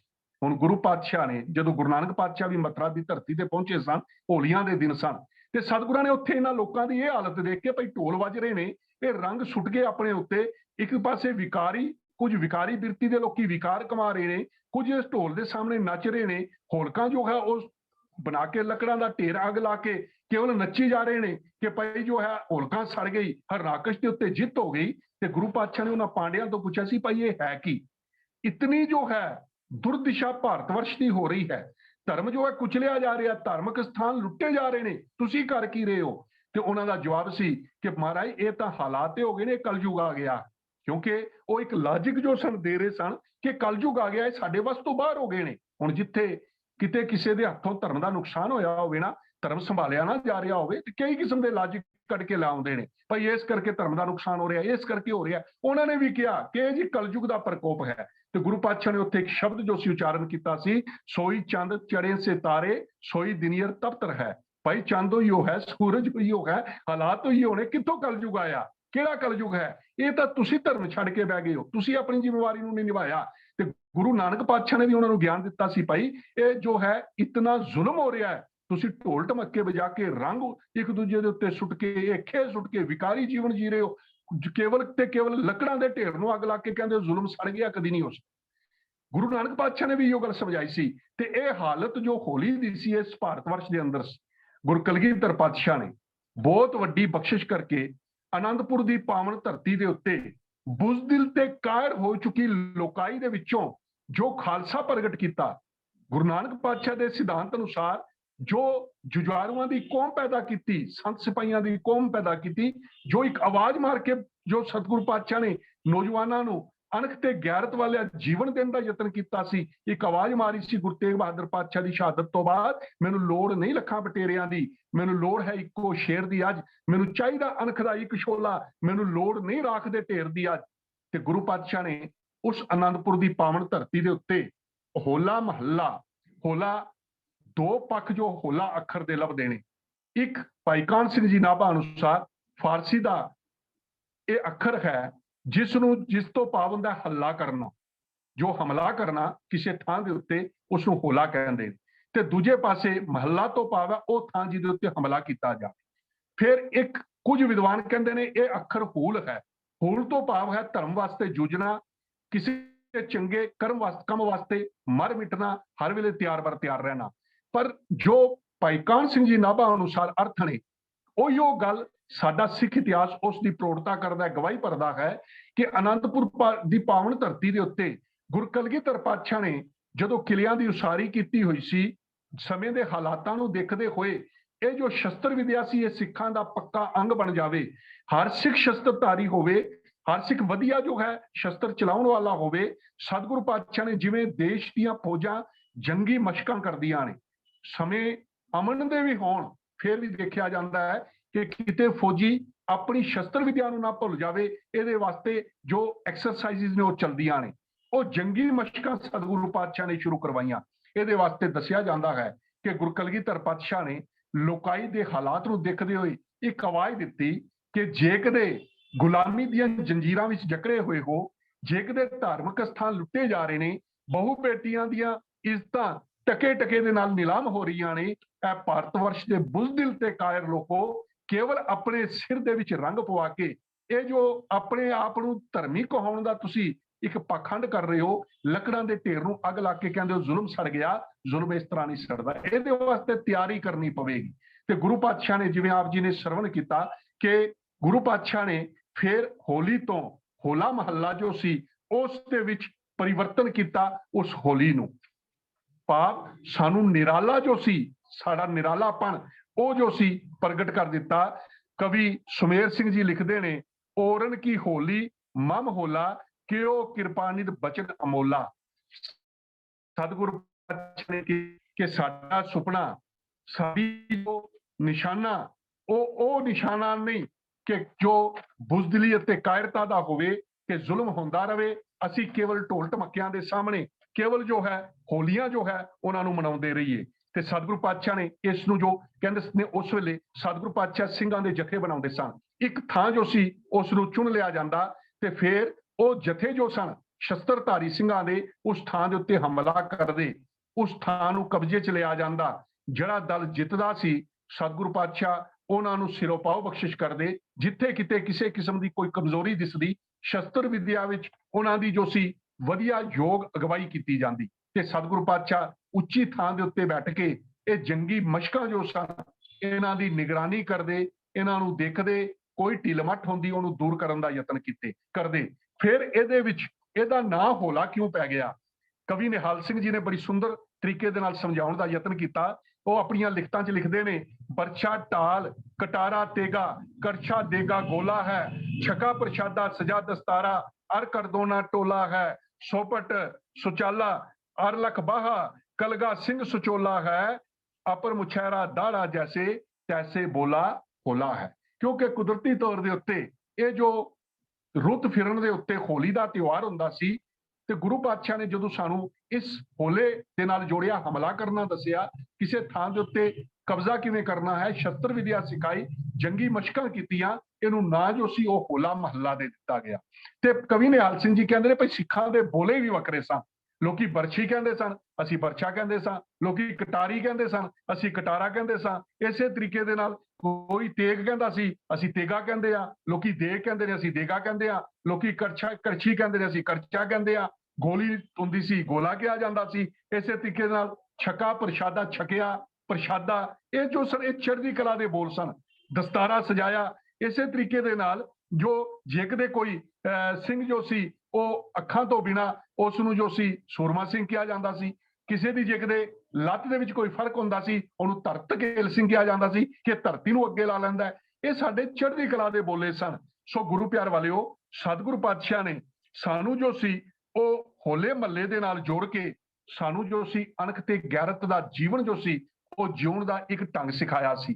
ਪਰ ਭਾਈ ਕਾਹਨ ਸਿੰਘ ਜੀ ਨਾਭਾ ਕਹਿੰਦੇ ਨੇ ਕਿ ਸਾਡੇ ਕੋਲ ਇੱਕ ਅੱਜ ਤਰਾਸਦੀ ਬਣ ਗਈ ਹੈ ਕਿ ਅਸੀਂ ਆਪਣੇ ਇਹਨਾਂ ਸਿਧਾਂਤਾਂ ਤੋਂ ਦੂਰ ਹੋ ਗਏ ਹਾਂ। ਹਰ ਸਿੱਖ ਜੋ ਸੀ ਉਹ ਸ਼ਸਤਰਧਾਰੀ ਹੋਣਾ ਚਾਹੀਦਾ ਸੀ। ਹਰ ਸਿੱਖ ਜੋ ਸੀ ਉਹਦੇ ਕੋਲ ਸ਼ਸਤਰ ਵਿਦਿਆ ਹੋਣੀ ਚਾਹੀਦੀ ਸੀ। ਪਰ ਹੋਇਆ ਇਸ ਤਰ੍ਹਾਂ ਕਿ ਜਿਵੇਂ ਜਿਵੇਂ ਅਸੀਂ ਆਪਣੀ ਸ਼ਸਤਰ ਵਿਦਿਆ ਦੇ ਨਾਲੋਂ ਟੁੱਟੇ, ਸਾਡੇ ਅੰਦਰ ਇੱਕ ਖਿਆਲ ਪ੍ਰਗਟ ਹੋ ਗਿਆ। ਉਹ ਖਿਆਲ ਕੀ ਸੀ? ਕੌਮ ਦਾ ਹਰ ਬੱਚਾ, ਕੌਮ ਦਾ ਹਰ ਬਸ਼ਰ, ਉਹਦੇ ਗਲ ਕਿਰਪਾਨ ਹੋਣੀ ਚਾਹੀਦੀ ਸੀ, ਉਹਦੇ ਹੱਥ ਕਿਰਪਾਨ ਹੋਣੀ ਚਾਹੀਦੀ ਸੀ, ਉਹ ਸ਼ਸਤਰ ਵਧੀਆ ਚਲਾਉਣ ਵਾਲਾ ਹੋਣਾ ਚਾਹੀਦਾ ਸੀ। ਕਿਉਂਕਿ ਗੁਰੂ ਪਾਤਸ਼ਾਹ ਨੇ ਇਹੋ ਜੋ ਸੀ ਸਾਨੂੰ ਸਿਖਾਇਆ ਸੀ। ਸੰਤਗਿਰੀ ਤੇ ਸਿਪਾਹੀਗਿਰੀ ਤਾਂ ਹੀ ਆ ਸਕਦੀ ਸੀ ਕਿ ਜਿੱਥੇ ਅਸੀਂ ਬਾਣੀ ਦੇ ਨਾਲ ਜੁੜੇ ਹੋਈਏ, ਉੱਥੇ ਬਾਣੇ ਨਾਲ ਜੁੜੇ ਹੋਈਏ, ਸਾਡੀ ਪੰਜ ਕਕਾਰੀ ਵਰਦੀ ਹੋਵੇ, ਰਹਿਤ ਮਰਜ਼ਾਦਾ ਦੇ ਵਿੱਚ ਸਾਨੂੰ ਕਿਰਪਾਨ ਧਾਰਨ ਕਰਨ ਦੇ ਵਾਸਤੇ ਕਕਾਰਾਂ ਦੇ ਵਿੱਚ ਕਿਰਪਾਨ ਨੂੰ ਰੱਖਿਆ ਗਿਆ ਹੈ। ਪਰ ਹੋਇਆ ਇਹ ਕਿ ਅਸੀਂ ਆਸਤਾ ਆਸਤਾ ਕਰਕੇ ਜਦੋਂ ਸ਼ਸਤਰ ਵਿਦਿਆ ਤੋਂ ਹੋ ਗਿਆ, ਉਹ ਖਿਆਲ ਇਹ ਸੀ ਕਿ ਕੇਵਲ ਤੇ ਕੇਵਲ ਕਿਰਪਾਨ ਅੰਮ੍ਰਿਤਧਾਰੀ ਹੀ ਰੱਖੇਗਾ। ਜਿਹਨੇ ਖੰਡੇ ਦੀ ਪੌਲ ਲਈ ਹੋਈ ਹੈ ਉਹੀਓ ਰੱਖੇਗਾ। ਤੇ ਫਿਰ ਇਸ ਚੀਜ਼ ਨੇ ਸਾਡੇ ਅੰਦਰ ਜੋ ਸੀ ਉਹ ਗਲਤ ਭਾਵਨਾ ਪੈਦਾ ਕਰ ਦਿੱਤੀ, ਗਲਤ ਖਿਆਲ ਪ੍ਰਚਲਿਤ ਕਰ ਦਿੱਤੇ। ਸਤਿਗੁਰੂ ਪਾਤਸ਼ਾਹ ਨੇ ਸਾਨੂੰ ਹੋਲੀ ਦੇ ਨਾਲ ਤੋੜਿਆ ਕਿ ਬੁਜ਼ਦਿਲੀ ਤੇ ਕਾਇਰਤਾ ਦਾ ਤਿਉਹਾਰ ਹੈ। ਇਹ ਕੇਵਲ ਆਪਣੇ ਉੱਤੇ ਰੰਗ ਸੁੱਟ ਕੇ ਚੰਗੇ ਭਲੇ ਆਪਣੇ ਸਰੂਪ ਨੂੰ ਵਿਗਾੜਨ ਦਾ ਤਿਉਹਾਰ ਨਾ ਬਣਾਓ। ਇਸ ਦੇ ਵਿੱਚ ਅਣਖ ਤੇ ਗੈਰਤ ਲੈ ਕੇ ਆਉਣ ਦਾ ਯਤਨ ਕਰੋ। ਗੁਰਪੰਚਮ ਸਤਿਗੁਰੂ ਪਾਤਸ਼ਾਹ ਨੇ ਸਾਨੂੰ ਬਖਸ਼ਿਸ਼ ਕਰਕੇ ਬਾਣੀ ਦੇ ਅੰਦਰ ਸਮਝਾਉਣ ਦਾ ਯਤਨ ਕੀਤਾ ਸੀ। ਗੁਰ ਸੇਵੋਂ ਕਰ ਨਮਸਕਾਰ, ਆਜ ਹਮਾਰਾ ਮੰਗਲਚਾਰ। ਤੇ ਸਤਿਗੁਰੂ ਪਾਤਸ਼ਾਹ ਬਖਸ਼ਿਸ਼ ਕਰਦੇ ਸਨ, ਆਜ ਹਮਾਰਾ ਗ੍ਰਹਿ ਬਸੰਤ, ਗੁਣ ਗਾਏ ਪ੍ਰਭ ਤੁਮ ਬੇਅੰਤ, ਆਜ ਹਮਾਰੇ ਬੰਨੇ ਫਾਗ। ਭਾਈ ਸਾਡੇ ਵਾਸਤੇ ਫੱਗਣ ਕਿਹੜਾ ਹੈ? ਹੋਲੀਆਂ ਕਦੋਂ ਨੇ? ਪ੍ਰਭ ਸੰਗੀ ਮਿਲ ਖੇਲਣ ਲਾਗ, ਕਿ ਜਦੋਂ ਭਗਤ ਜਨ, ਗੁਰਮੁਖ ਜਨ ਮਿਲ ਕੇ ਉਸ ਰੱਬੀ ਗੁਨਾਹ ਦੇ ਨਾਲ ਆਪਣੇ ਆਪ ਨੂੰ ਪ੍ਰਫੁੱਲਤ ਕਰ ਲੈਂਦੇ ਨੇ, ਬੰਦਗੀ ਵਿੱਚ ਜੁਝਦੇ ਨੇ। ਤੇ ਫਿਰ ਹੋਲੀ ਕੀਨੀ ਸੰਤ ਸੇਵ, ਰੰਗ ਲੱਗਾ ਅਤ ਲਾਲ ਦੇ। ਕਿ ਸਾਡੇ ਵਾਸਤੇ ਹੋਲੀ ਆਪਣੇ ਗੁਰੂ ਦੀ ਸੇਵਾ ਹੈ, ਸਤਸੰਗੀ ਜਨਾਂ ਨਾਲ ਮਿਲਣਾ ਹੈ, ਧਰਮ ਦੀਆਂ ਗੱਲਾਂ ਕਰਨੀਆਂ ਨੇ, ਧਰਮ ਦੀ ਵਿਚਾਰ ਕਰਨੀ ਹੈ। ਸਾਡੇ ਵਾਸਤੇ ਤਾਂ ਹੋਲੀ ਹੀ ਉਹ ਹੈ। ਸਤਿਗੁਰੂ ਪਾਤਸ਼ਾਹ ਨੇ ਇਹੋ ਗੱਲ ਤਾਂ ਸਾਨੂੰ ਸਮਝਾਈ ਸੀ ਕਿ ਭਾਈ ਤੁਸੀਂ ਇਸ ਝੂਠੇ ਇਸ ਦੇ ਵਿੱਚੋਂ ਬਾਹਰ ਨਿਕਲਣਾ ਹੈ। ਪਰ ਹਾਲਾਤ ਇਹ ਬਣ ਗਏ ਕਿ ਅਸੀਂ ਜੋ ਸੀ ਇਹਦੇ ਨਾਲ ਟੁੱਟ ਗਏ ਹਾਂ। ਗੁਰੂ ਪਿਆਰ ਵਾਲਿਓ, ਹਾਲਾਤ ਉਹ ਸਨ ਕਿ ਕੋਈ ਗੈਰ ਸਿੱਖ ਜੋ ਗੈਰ ਮੁਸਲਿਮ ਜੋ ਸੀ ਉਹ ਦਸਤਾਰ ਨਹੀਂ ਸੀ ਬਣ ਸਕਦਾ, ਸ਼ਸਤਰ ਨਹੀਂ ਸੀ ਰੱਖ ਸਕਦਾ, ਘੋੜੇ ਦੀ ਸਵਾਰੀ ਨਹੀਂ ਸੀ ਕਰ ਸਕਦਾ। ਤੇ ਗੁਰੂ ਪਾਤਸ਼ਾਹ ਨੇ ਸਾਨੂੰ ਸ਼ਸਤਰ ਵਿਦਿਆ ਦੇ ਨਾਲ ਜੋੜ ਕੇ ਸਾਨੂੰ ਪੰਜ ਕਕਾਰੀ ਵਰਦੀ ਦੇ ਅੰਦਰ ਕਿਰਪਾਨ ਜੋ ਸੀ ਉਹ ਲਾਜ਼ਮੀ ਕਕਾਰ ਕਰਕੇ ਤੇ ਫਿਰ ਅਸੀਂ ਦੇਖਦੇ ਹਾਂ ਘੋੜ ਸਵਾਰੀ ਸਿੱਖ ਦੇ ਵਾਸਤੇ ਅਤ ਜ਼ਰੂਰੀ ਸੀ ਉਸ ਵੇਲੇ। ਅਤੇ ਇੱਕ ਗੱਲ ਚੇਤੇ ਰੱਖੀਏ ਕਿ ਭਾਰਤ ਵਰਸ਼ ਦੇ ਕੁੱਲ ਪਹਿਲੇ ਜੰਗ ਯੁੱਧ ਦੇਖੀਏ, ਉਹਨਾਂ ਦੇ ਹਾਰਨ ਦਾ ਕਾਰਨ ਕੀ ਸੀ? ਵੇਲੇ ਇਹ ਯੁੱਧ ਦੇ ਹਾਥੀਆਂ ਨੂੰ ਇਸਤੇਮਾਲ ਕਰਦੇ ਸਨ। ਗੁਰੂ ਖਾਲਸੇ ਨੇ, ਗੁਰੂ ਪਾਤਸ਼ਾਹ ਨੇ ਇਹ ਜੋ ਪਿਰਤ ਨੂੰ ਬਦਲੀ ਕੀਤਾ। ਸਿੱਖਾਂ ਦੀ ਫੌਜ ਸੀ ਜਿਸ ਫੌਜ ਦੇ ਅੰਦਰ ਹਾਥੀ ਨੂੰ ਨਹੀਂ ਸੀ ਰੱਖਿਆ ਜਾਂਦਾ। ਫੁਰਤੀਲੇ ਘੋੜੇ ਜੋ ਸਨ ਉਹਨਾਂ ਨੂੰ ਰੱਖਿਆ ਜਾਂਦਾ ਸੀ। ਇੱਕ ਪਾਸੇ ਸਰਕਾਰੀ ਜੋ ਸੀ ਹੁਕਮ ਸਨ, ਦਸਤਾਰ ਕੋਈ ਨਹੀਂ ਬਣ ਸਕਦਾ। ਤੇ ਗੁਰੂ ਪਾਤਸ਼ਾਹ ਦਸਤਾਰ ਮੁਕਾਬਲੇ ਕਰਕੇ ਜੋ ਸੀ ਵਧੀਆ ਦਸਤਾਰਾਂ ਸਜਾਉਣ ਵਾਲੇ, ਕਈ ਦਸਤਾਰਾਂ ਜੋ ਸੀ ਸਿੰਘ ਸਿਰ ਦੇ ਉੱਤੇ ਸਜਾਉਂਦੇ ਤੇ ਉਹਨਾਂ ਨੂੰ ਵਧੀਆ ਇਨਾਮ ਦਿੱਤੇ ਜਾਂਦੇ ਸਨ, ਸਿਰੋਂ ਪਾਓ ਬਖਸ਼ਿਸ਼ ਕੀਤੇ ਜਾਂਦੇ ਸਨ। ਘੋੜਿਆਂ ਦੀ ਵਧੀਆ ਸਵਾਰੀ ਕਰਨ ਵਾਲੇ ਅੱਜ ਵੀ ਅਸੀਂ ਦੇਖਦੇ ਹਾਂ ਕਿ ਜਦੋਂ ਅਨੰਦਪੁਰ ਸਾਹਿਬ ਦੀ ਪਾਵਨ ਧਰਤੀ ਦੇ ਉੱਤੇ ਇਹ ਹੋਲਾ ਮਹੱਲਾ ਮਨਾਇਆ ਜਾਂਦਾ ਹੈ, ਮਹੱਲਾ ਕੱਢਿਆ ਜਾਂਦਾ ਹੈ, ਤੇ ਜੋ ਇੱਕ ਨਿਹੰਗ ਸਿੰਘ ਦੋ ਘੋੜਿਆਂ ਦੇ ਉੱਤੇ ਫਿਰ ਹਵਾ ਤੋਂ ਵੀ ਤੇਜ਼ ਦੌੜਦੇ ਘੋੜਿਆਂ ਦੇ ਉੱਤੇ ਸਵਾਰ ਹੋ ਕੇ ਕਿੱਲੇ ਪੁੱਟਦੇ ਨੇ ਬੱਚੇ ਦੇ ਨਾਲ। ਕਿਆ ਕਮਾਲ ਹੈ! ਉਹ ਸਾਡਾ ਮਾਰਸ਼ਲ ਆਰਟ ਉਸ ਇੱਕ ਸੰਸਥਾ ਨੇ ਜੀਵਤ ਰੱਖਿਆ ਹੋਇਆ। ਤੇ ਫਿਰ ਗੁਰੂ ਪਾਤਸ਼ਾਹ ਵਧੀਆ ਸ਼ਸਤਰ ਚਲਾਉਣ ਵਾਲਿਆਂ ਨੂੰ ਜੋ ਸੀ ਉਹ ਖੂਬ ਜੋ ਸਨ ਇਨਾਮਾਂ ਦਿਆ ਕਰਦੇ ਸਨ, ਉਹਨਾਂ ਦੇ ਉੱਤੇ ਬਖਸ਼ਿਸ਼ ਤੇ ਕਿਰਪਾ ਕਰਿਆ ਕਰਦੇ ਸਨ। ਇਹ ਸਤਿਗੁਰੂ ਪਾਤਸ਼ਾਹ ਨੇ ਕੇਵਲ ਤੇ ਕੇਵਲ ਜ਼ਾਲਮ ਰਾਜ ਦੇ ਜੋ ਹੁਕਮ ਸਨ, ਜੋ ਉਹਨਾਂ ਵੱਲੋਂ ਕਾਨੂੰਨ ਬਣਾਏ ਜਾਂਦੇ ਸਨ, ਜੋ ਮਨੁੱਖਤਾ ਦੇ ਹੱਕ ਵਿੱਚ ਨਹੀਂ ਸਨ, ਉਹਦੇ ਸਾਹਮਣੇ ਅਣਖ ਤੇ ਗੈਰਤ ਨਾਲ ਖੜਾ ਹੋਣ ਵਾਸਤੇ ਇਹ ਜੋ ਸਨ ਕਰਮ ਸ਼ੁਰੂ ਕੀਤੇ ਕਿ ਤੁਸੀਂ ਵਧੀਆ ਸ਼ਸਤਰ ਰੱਖਣੇ ਨੇ, ਘੋੜ ਸਵਾਰੀ ਹੋਣਾ ਹੈ, ਸ਼ਸਤਰਹੀਨ ਹੋਵੋਗੇ ਮੈਂ ਤੁਹਾਨੂੰ ਦਰਸ਼ਨ ਨਹੀਂ ਦੇਵਾਂਗਾ। ਮੇਰਾ ਸਿੱਖ ਉਹੀਓ ਮੈਨੂੰ ਪਿਆਰਾ ਹੈ ਜਿਹਦੇ ਗਲ ਦੇ ਅੰਦਰ ਕਿਰਪਾਨ ਹੈ, ਜਿਹੜਾ ਸ਼ਸਤਰਧਾਰੀ ਹੈ, ਨਹੀਂ ਤਾਂ ਫਿਰ ਭੇਡਾਂ ਵਾਂਗ ਹੈ। ਗੁਰੂ ਪਿਆਰ ਵਾਲਿਓ, ਅੱਜ ਅਸੀਂ ਦੇਖ ਰਹੇ ਹਾਂ ਕਿ ਉਸ ਵੇਲੇ ਜੋ ਗੁਰੂ ਪਾਤਸ਼ਾਹ ਨੇ ਇਸ ਸਾਰੇ ਘਟਨਾਕ੍ਰਮ ਨੂੰ ਬਦਲਿਆ, ਲੋਕੀ ਕਾਮ ਦੇ ਵਸ ਵਿੱਚ ਹੋ ਕੇ ਕਾਮਦੇਵ ਬਣਾ ਕੇ ਕਾਮਦੇਵ ਦੀ ਪੂਜਾ ਸ਼ੁਰੂ ਕਰ ਦਿੰਦੇ ਸਨ। ਲੋਕੀ ਲੋਭ ਦੇ ਉੱਤੇ ਕਾਬੂ ਨਹੀਂ ਸਨ ਕਰ ਸਕਦੇ, ਤੇ ਸਤਿਗੁਰੂ ਪਾਤਸ਼ਾਹ ਨੇ ਸਾਨੂੰ ਵਿਕਾਰਾਂ ਦੇ ਉੱਤੇ ਕਾਬੂ ਕਰਨ ਵਾਸਤੇ, ਸਾਡੇ ਅੰਦਰ ਸੁਰੰਗਤੀ ਭਰਨ ਵਾਸਤੇ ਸਾਨੂੰ ਬਾਣੀ ਦੇ ਨਾਲ ਜੋੜਿਆ। ਅਸੀਂ ਬਾਣੀ ਦੇ ਵਿੱਚ ਪੜ੍ਹਦੇ ਹਾਂ ਨਾ, ਆਉ ਗੁਸਾਈ ਦਾ ਪਹਿਲਵਾਨੜਾ ਮੈਂ ਗੁਰ ਮਿਲ ਉੱਚ ਦੁਮਾਨੜਾ, ਤੇ ਫਿਰ ਸਤਿਗੁਰੂ ਪਾਤਸ਼ਾਹ ਇੱਥੇ ਅੱਗੇ ਜਾ ਕੇ ਬਖਸ਼ਿਸ਼ ਕਰਦੇ ਨੇ, ਨਿਹੱਥੇ 5 ਜੁਆਨ ਮੇ ਗੁਰ ਥਾਪੀ ਦਿੱਤੀ ਕੰਡ ਜੀਓ। ਕਾਮ ਕ੍ਰੋਧ ਲੋਭ ਮੋਹ ਹੰਕਾਰ ਦੇ ਅੱਗੇ ਵੱਡੇ ਵੱਡੇ ਲੋਕੀ ਹਾਰ ਜਾਂਦੇ ਨੇ, ਵੱਡੇ ਵੱਡੇ ਧਰਮੀ ਹਾਰ ਜਾਂਦੇ ਨੇ। ਸਤਿਗੁਰੂ ਪਾਤਸ਼ਾਹ ਨੇ ਉੱਥੇ ਸਾਨੂੰ ਬਾਣੀ ਦੇ ਨਾਲ ਜੋੜ ਕੇ ਜੋ ਵਿਕਾਰ ਸਨ ਉਹਨਾਂ ਨੂੰ ਕਾਬੂ ਕਰਨ ਦਾ ਢੰਗ ਦੱਸਿਆ, ਅਤੇ ਗੁਰੂ ਪਾਤਸ਼ਾਹ ਨੇ ਬਖਸ਼ਿਸ਼ ਕੀਤੀ ਕਿ ਜਿਹੜਾ ਵਿਕਾਰਾਂ ਨੂੰ ਕਾਬੂ ਕਰ ਲਵੇਗਾ ਉਹੀ ਉਹ ਵੱਡਾ ਸੁਰਮਾ ਹੈ। ਲਾਲ ਰੰਗ ਕਿਸਕੋ ਲਾਗਾ ਜਿਸਕੇ ਵਡ ਭਾਗਾ। ਗੁਰੂ ਪਾਤਸ਼ਾਹ ਨੇ ਕਹਿੰਦੇ ਨੇ ਕਿ ਭਈ ਜਿਹੜਾ ਸੁਰਮਾ ਹੈ ਉਹ ਵਿਕਾਰਾਂ ਦੇ ਉੱਤੇ ਵੀ ਕਾਬੂ ਕਰੇਗਾ, ਲੇਕਿਨ ਜਿਹੜਾ ਜ਼ਾਲਮ ਹੈ, ਜ਼ੁਲਮ ਕਰਨ ਵਾਲਾ ਹੈ, ਮਨੁੱਖਤਾ ਦਾ ਖੂਨ ਚੂਸਣ ਵਾਲਾ ਹੈ, ਉਹਨਾਂ ਦੇ ਉੱਤੇ ਕਾਬੂ ਕਰਨ ਵਾਲਾ ਸੂਰਮਾ ਜੋ ਹੈ ਉਹ ਗੁਰੂ ਪਾਤਸ਼ਾਹ ਨੇ ਖਾਲਸੇ ਦੇ ਰੂਪ ਵਿੱਚ ਸਾਨੂੰ ਸ਼ਸਤਰਧਾਰੀ ਕਰਕੇ, ਸਾਡੇ ਅੰਦਰ ਸਿਪਾਹੀਗਿਰੀ ਭਰ ਕੇ ਸਾਨੂੰ ਉਹ ਬਖਸ਼ਿਸ਼ ਕੀਤੀ ਸੀ। ਇਸੇ ਗੱਲ ਦਾ ਸਿੱਟਾ ਸੀ ਕਿ ਅਸੀਂ ਦੇਖਿਆ ਕਿ ਇੱਕ ਪਾਸੇ ਜਦੋਂ ਭਗਤ ਪ੍ਰਹਿਲਾਦ ਜੀ ਦੀਆਂ ਮਿਸਾਲਾਂ ਦਿੱਤੀਆਂ ਨਾ, ਇਤਿਹਾਸ ਵਿੱਚ ਇਹ ਵੀ ਲੱਭਦਾ ਜੇ ਕਿ ਆਖਰ ਵੇਲੇ ਜਦੋਂ ਥੰਮ ਦੇਖਿਆ ਨਾ, ਤੇ ਭਗਤ ਅੰਦਰੋਂ ਦੀ ਥੋੜੇ ਜਿਹੇ ਕਮਜ਼ੋਰ ਹੋ ਗਏ। ਇਹ ਉਹਨਾਂ ਸਾਖੀਆਂ ਦੇ ਅੰਦਰ ਲਿਖਿਆ ਲੱਭਦਾ ਹੈ। ਤੇ ਕਹਿੰਦੇ ਨੇ ਉੱਥੇ ਫਿਰ ਇੱਕ ਕੀੜੀ ਚਲਦੀ ਦਿਸੀ, ਤੇ ਭਗਤ ਜੀ ਨੂੰ ਹੱਲਾਸ਼ੇਰੀ ਮਿਲੀ, ਜੇ ਕਿਤੇ ਕੀੜੀ ਨਹੀਂ ਸੜ ਸਕਦੀ ਤੇ ਮੈਂ ਕਿਵੇਂ ਸੜਾਂਗਾ। ਇਹ ਉਸ ਕਹਾਣੀ ਦਾ ਇੱਕ ਛੋਟਾ ਜਿਹਾ ਅੰਸ਼ ਹੈ।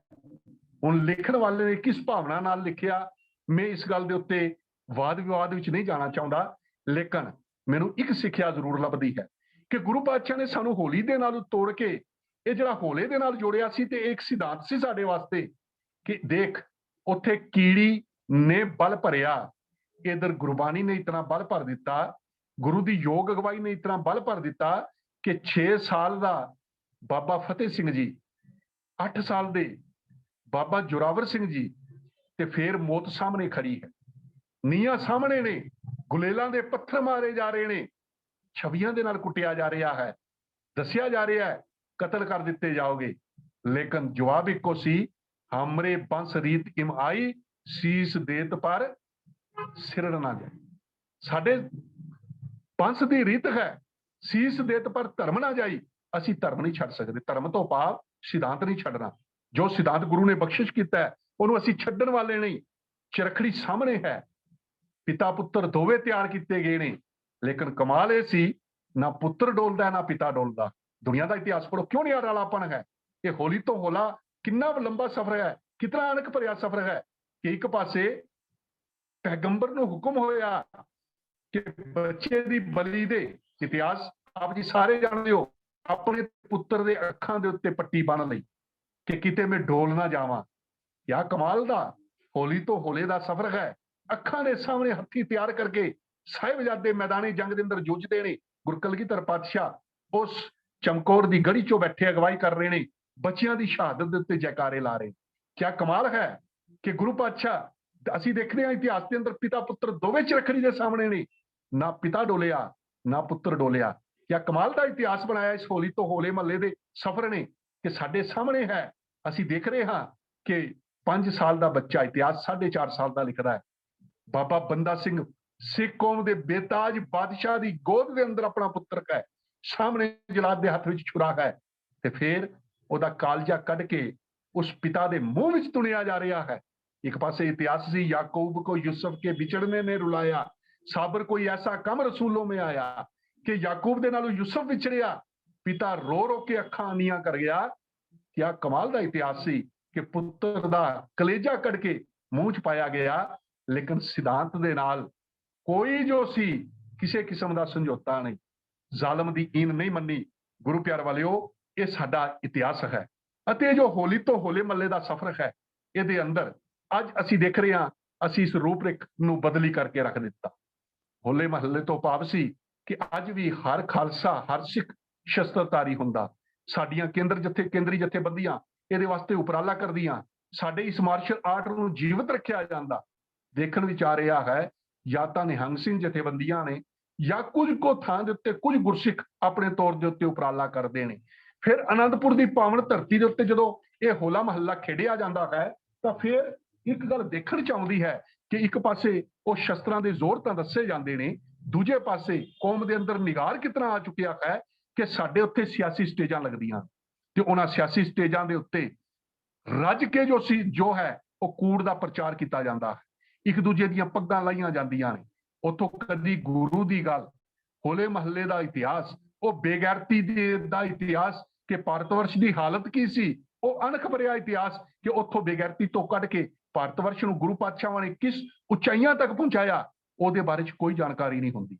ਇਹ ਜੋ ਇਤਿਹਾਸ ਸੀ ਪ੍ਰਹਿਲਾਦ ਦਾ, ਇਹ ਸਾਨੂੰ ਦੱਸ ਰਿਹਾ ਸੀ ਕਿ ਭਾਈ ਜੇ ਕਿਤੇ ਤੂੰ ਧਰਮ ਦੇ ਉੱਤੇ ਦ੍ਰਿੜ ਨਿਸ਼ਚਾ ਕਰਕੇ ਖੜੋ ਜਾਵੇਂਗਾ, ਜ਼ਾਲਮ ਕਿਤਨਾ ਵੀ ਜ਼ਾਲਮ ਹੋਵੇ, ਕਿੰਨੀ ਵੀ ਜ਼ੁਲਮ ਦੀ ਹਨੇਰੀ ਕਿਉਂ ਨਾ ਹੋਵੇ, ਕਿਤਨੀ ਵੀ ਕਾਲੀ ਬੋਲੀ ਜ਼ੁਲਮ ਦੀ ਰਾਤ ਕਿਉਂ ਨਾ ਹੋਵੇ, ਆਖਰ ਸੱਚ ਦਾ ਚਾਨਣ ਚੜ੍ਹੇਗਾ, परमात्मा तेरे हक च खड़ेगा, परमात्मा ने तेरा साथ देना है, गुरु ने तेरी बाह पकड़नी है, सिख किते डोली ना।